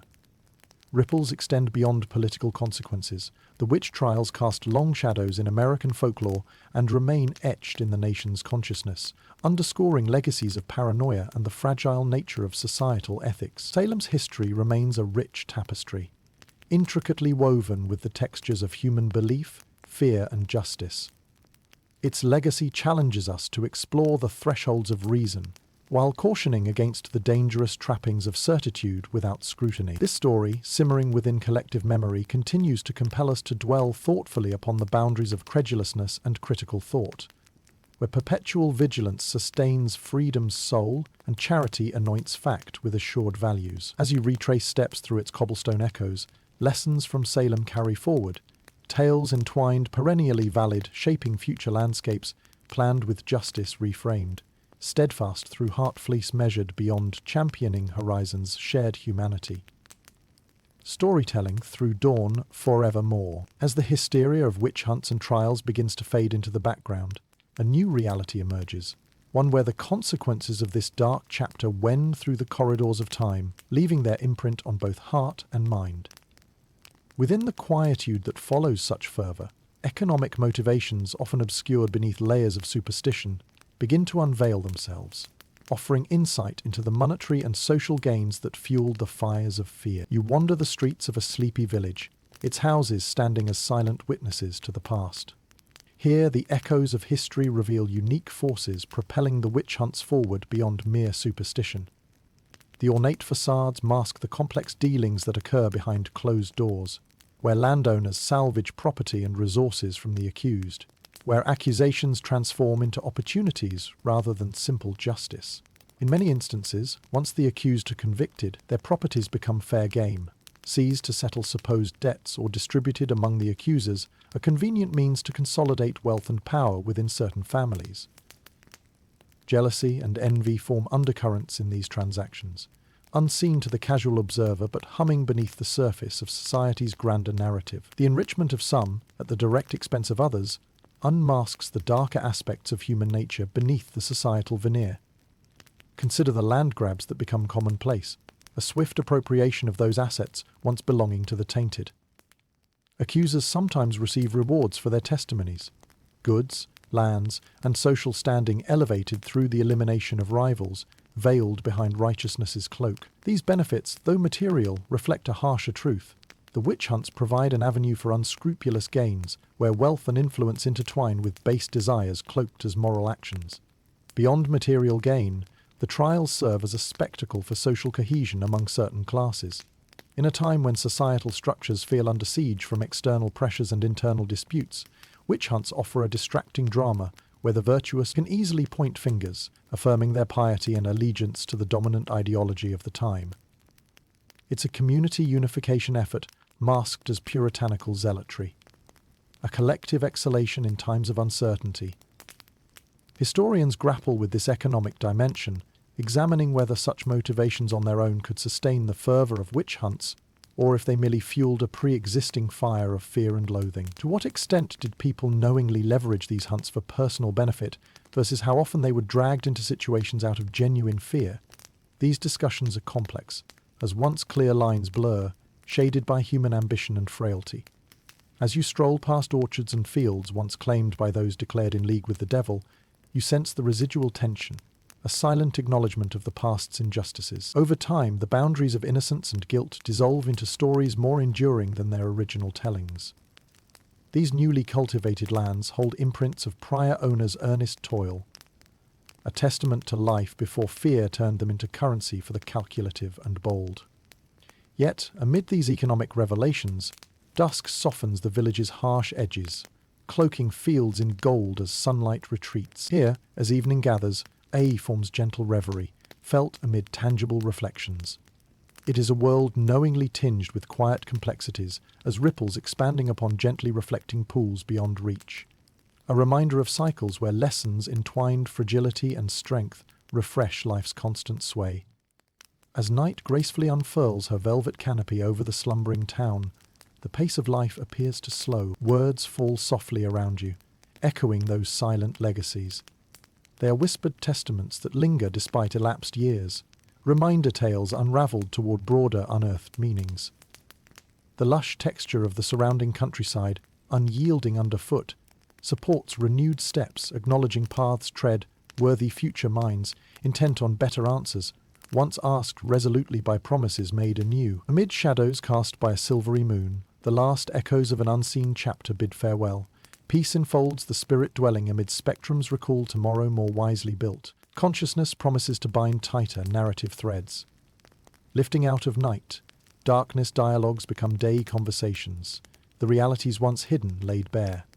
Tomorrow, villagers greet sunlight renewed, seeking common paths across ground lacest time marked toward goals affirmed by shared promises. And thus, within each vital exhibiting reflection, life breathes perpetually, straddling silence, unclaimed potential anew. Enshrined amidst vast horizons observed comprehensively within travellers' ships in voyage. Forever present sages journey home, own arc of shared path, eternally frequented midst fragile beam-touched futures dreamt eternal, amid whispers intimately caring twilights, cascading motion. Butterflies be seen amid safety's assured embrace. As you're gently guided back to the present, the final fragments of this historical exploration whisper of hope within awareness. Small acts of redemption tonight, tempered by one's experiences road, carried forward, life affirmed in steadfastness, shared balance revealed submersed within countless legacy subversions. The constant cherubic pull toward an unconquerable dream of remembrance continued in tenderness, wholly evoking larger, unfurling life tale of molasses bound amid perpetual witness. As the dust settles after the fervour of witch hunts, scholars and historians turn their gaze back to the labyrinthine past, piecing together the fragmented narrative of fear and suspicion. Revisiting the past with a more critical eye, modern scholarship seeks to unravel the complex interplay of factors that led to such tragic events. The debates that arise are rich with nuance, questioning not only the motivations of those who lived through these times, but also the implications for society today. Historians are divided on whether the witch hunts primarily stemmed from deep-seated religious zealotry or were cunningly manipulated by those seeking personal gain. The duality of this debate explores the thin boundary between faith-driven action and cynical opportunism, a chasm where belief and ambition intersect. In the academic arena, these discussions are more than historical curiosities. They're crucial to understanding the pressures that led ordinary people to commit to extraordinary decisions against their fellow humans. Some scholars focus on the socio-political climate, noting how periods of instability, warfare, and economic hardship created fertile soil for suspicion. In such an environment, the easy scapegoat of witchcraft allowed societies to channel their anxieties into a tangible target, offering the illusion of control amidst chaos. This focus on external pressure casts the witch hunts not as irrational eruptions of fear, but as calculated responses to environments fraught with tension. Others explore witch hunts as psychological phenomena, arising from a collective hysteria. The dynamics of group psychology are dissected, illustrating how fear can spread like an infectious disease, especially among people living in close-knit communities. In these models, witch hunts emerge as a grim manifestation of mass panic, where otherwise restrained individuals explode into violent action due to shared dread. Yet another angle delves into gender dynamics, pinpointing how entrenched misogyny and patriarchal structures vilified women. The disproportionate targeting of women as witches is unambiguous, revealing the entrenched biases that cast female independence and knowledge as suspect. This discourse suggests that witch hunts served as a brutal means of enforcing traditional gender roles and suppressing deviations from societal norms. The focus on gender highlights how deeply power structures embedded in society can become weaponized against the vulnerable. Historians also debate the role of superstition versus burgeoning scientific understanding. While scientific progress began to gain traction, it often coexisted uneasily alongside traditional beliefs. Some argue that witch hunts represent a clash between old and new ways of understanding the world. Within this framework, the belief in supernatural forces, though discredited by science, persisted as a cultural relic amid nascent rational thought. Despite varying perspectives, one truth ties these discussions together. The witch hunts are an enduring reminder of what happens when fear overrides reason, when society fails to question its own assumptions. They're not merely historical anomalies, They are potent warnings against the allure of certainty in the absence of understanding. In this way, these debates serve as mirrors, reflecting both past follies and contemporary challenges. Amidst these intellectual discussions, the weight of personal stories emerges again and again. The individual narratives of those who lived through these times imbue academic discourse with a human element that chronicles fear, courage, and longing. These voices, though silent now, still speak powerfully, demanding acknowledgement and understanding. Thus, scholarly debate over the witch hunts isn't a static process. It's a living conversation that shapes and is shaped by modern perspectives. These discussions compel society to confront its darker tendencies, urging introspection and vigilance. They remind us that while the spectres of the past may never be fully laid to rest, engaging with them thoughtfully fosters growth and renewal. The intellectual exploration of witch hunts underscores their lasting impact, resonating through classrooms and public discourse alike. They challenge us to seek wisdom in empathy, to balance belief with skepticism, to embrace diversity both in thought and community. As the debates continue, they carry echoes of a world once divided by fear and superstition, now striving towards understanding and acceptance. In this reflection, the past beckons us not to repeat its mistakes, but to forge a path illuminated by both knowledge and compassion, a legacy of learning for a future unentwined from former dread's ever-looming shadows. Reaching gracefully for light unchained, midst discovery's boundless embrace. Beyond. As the veil of hysteria lifts and rational thought begins to permeate the consciousness of society, the decline of witch hunts offers something akin to daylight breaking through a long, oppressive night. Picture a world gradually awakening to the folly of its past, where reason starts to reclaim its rightful place against the backdrop of fear and superstition. This reawakening is neither swift nor uniform. Indeed, the shadows left by centuries of persecution persist in their retreat, dissipating in a slow, exhaled breath.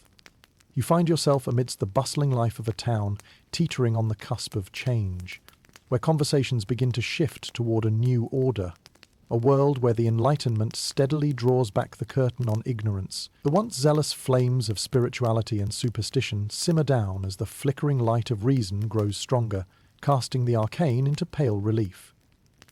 The transition isn't immediate, as old beliefs are firmly intertwined with identity and culture, rending them thread by thread from the social fabric, a formidable challenge. Town squares still reverberate with echoes of old convictions, yet there's an air of growing skepticism, a reluctance to leap towards judgment without the weight of evidence.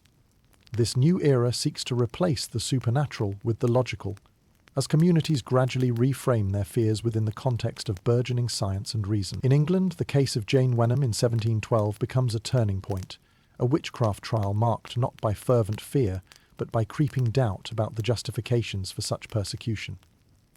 Although convicted, Jane receives a royal pardon, fueled by growing skepticism of the legitimacy of such trials.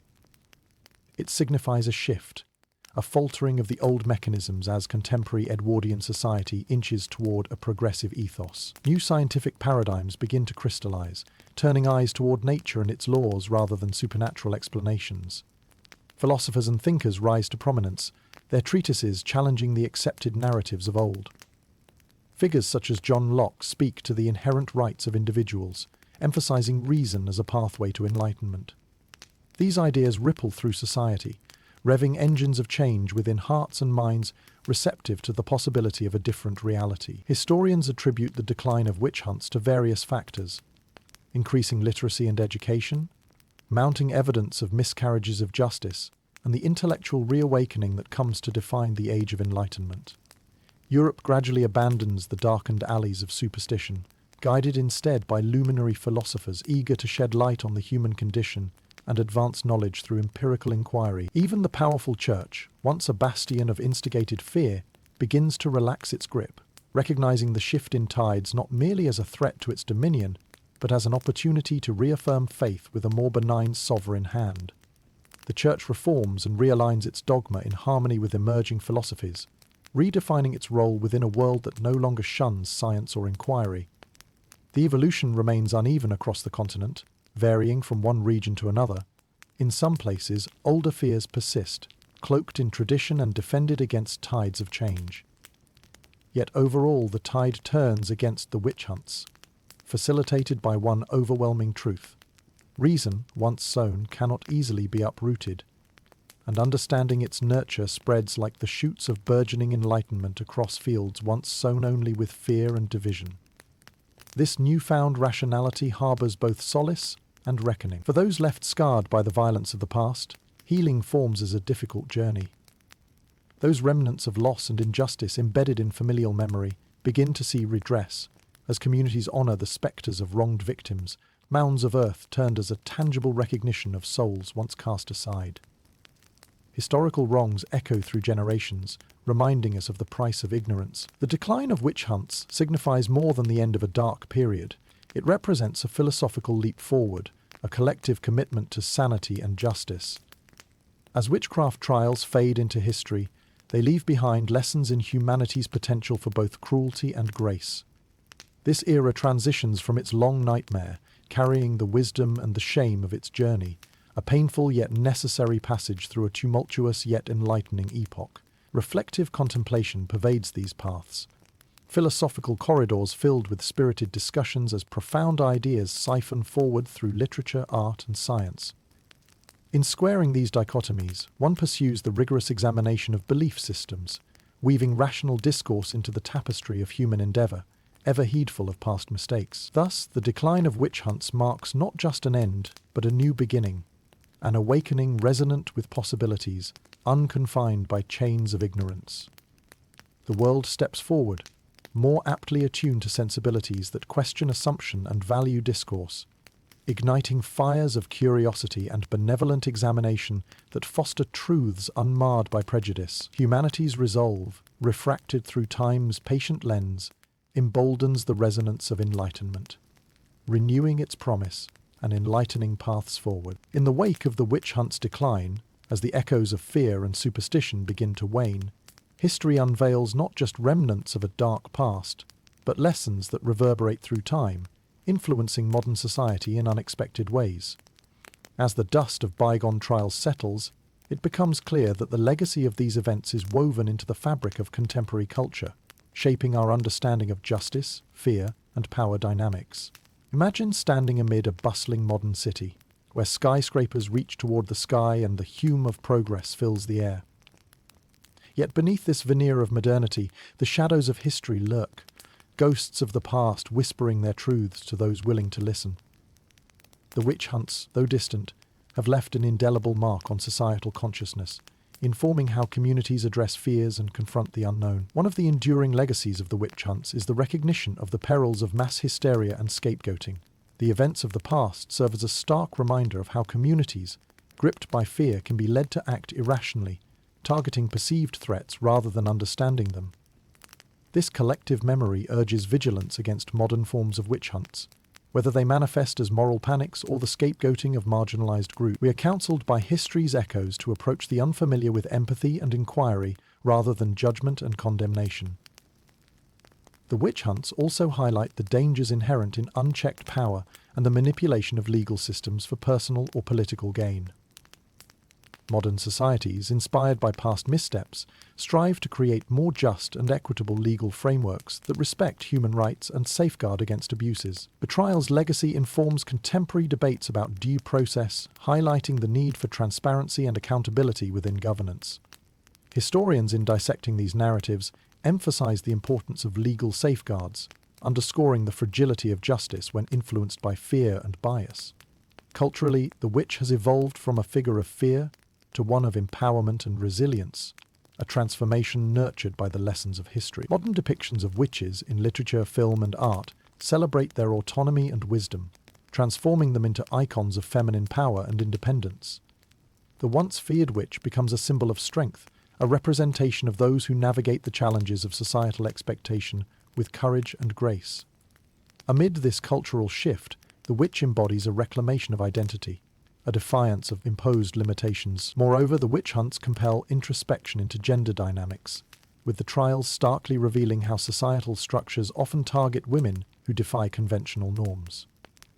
Historical awareness of this gendered persecution fuels conversations about gender equality and the ongoing struggle against discrimination. The resilience of those accused becomes a testament to the strength found in challenging injustice, an enduring message carried forward in the fight for women's rights and representation. The scholarly debates surrounding witch hunts illuminate the ever-present tension between superstition and reason, reminding us of the importance of critical thinking and education. As old beliefs give way to scientific understanding, society faces the continuous challenge of integrating new knowledge while honoring diverse perspectives. This legacy underpins modern educational endeavors, inspiring interdisciplinary approaches that foster open dialogue and embrace multifaceted truths. As you walk through this world with its blend of ancient echoes and modern insights, you sense the subtle integration of these lessons into daily life. They manifest in conversations about social justice, in the arts that reimagine past narratives, and in the policies designed to protect and uplift. The legacy of the witch hunts becomes a call to action, a reminder of the fragility of societal equilibrium and the human capacity for both harm and healing.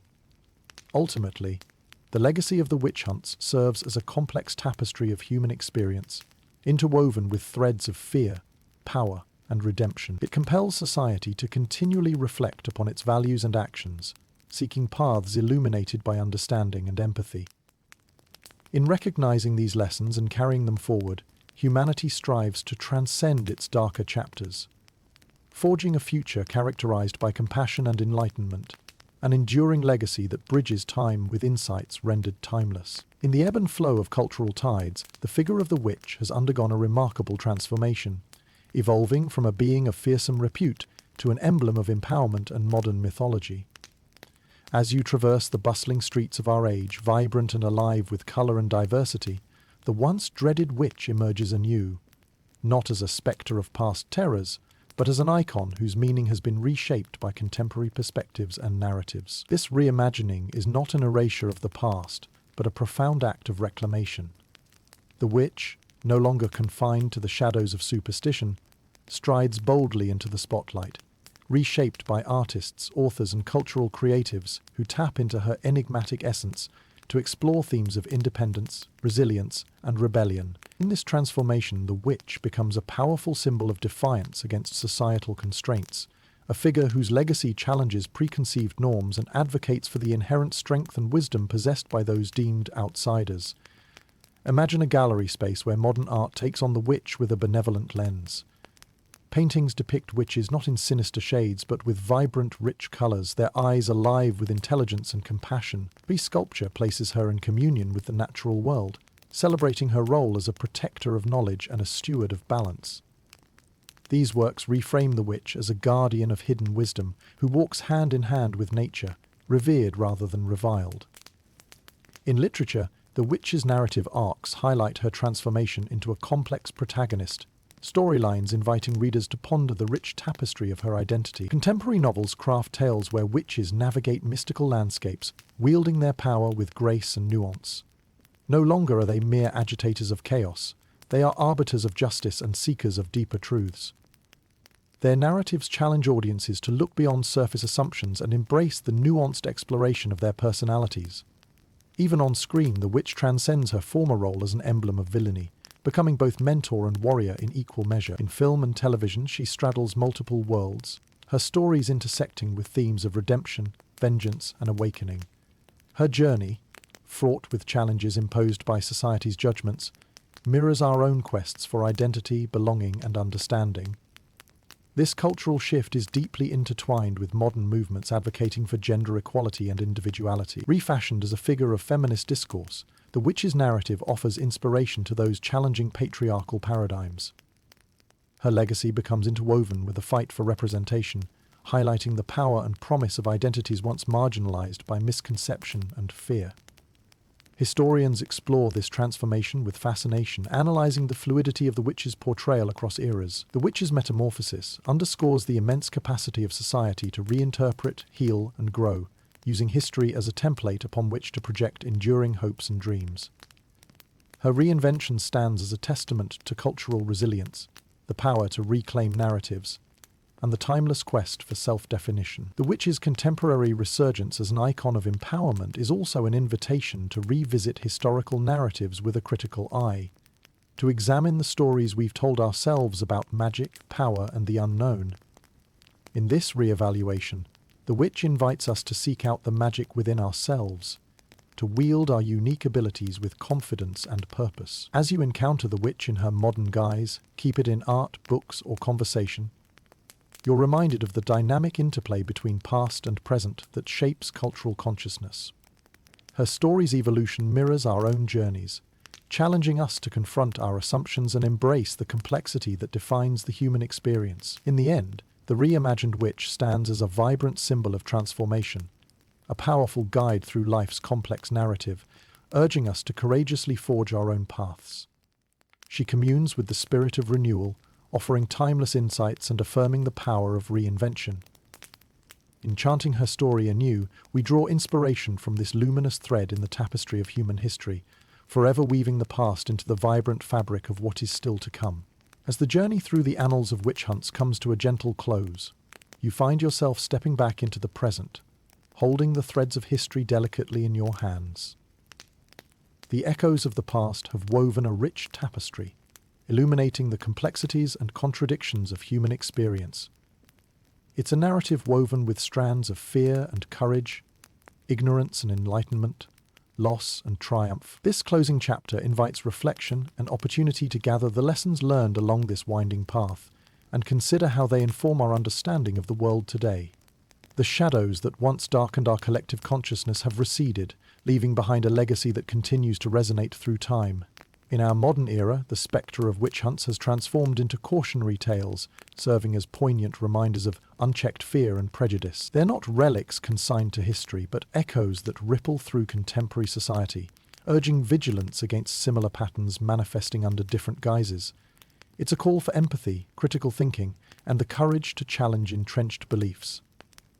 The evolution of the witch, from villain to icon, reflects the broader cultural shift toward embracing diversity and celebrating individuality. Her journey is a metaphor for all who have been marginalized or misunderstood, inviting us to examine and rewrite narratives in ways that honor the multifaceted nature of identity. Beyond metaphors and lessons, the history of witch hunts also reaffirms the resilience of the human spirit. It speaks to a collective capacity for growth and recovery, a testament to our infinite potential for compassion and understanding. It's a story of survival against the odds, a chronicle of those who stood accused and those who persevered, a testament to endurance amidst a world of uncertain mores. In weaving past and present, this journey reminds us of our shared responsibility to nurture a society where justice prevails over fear, curiosity over judgment.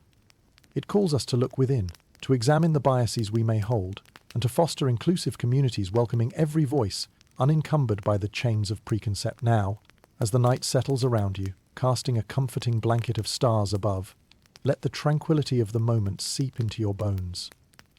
You've explored dark corners and illuminated paths, gathered ancient wisdom and charted new directions. This gentle conclusion carries the promise of renewal, a reminder that the journey continues, and tomorrow holds fresh opportunities to forge a brighter, more compassionate world. As your eyelids grow heavy and sleep beckons, let the past's stories cradle you, their whispers fading into a soothing lullaby. Breathe deeply, allowing the lessons of history to settle into the depths of your consciousness, knowing they will remain, subtly guiding your dreams and actions. May the echoes of this journey through time light your path with insight and understanding, offering solace in their gentle unraveling. Rest now, secure in the knowledge that the tapestry of history will always be there, unfurled and waiting, a reservoir of wisdom to draw upon whenever you seek light in the shadows. Greater than, greater than, greater than. End of script. Sweet dreams.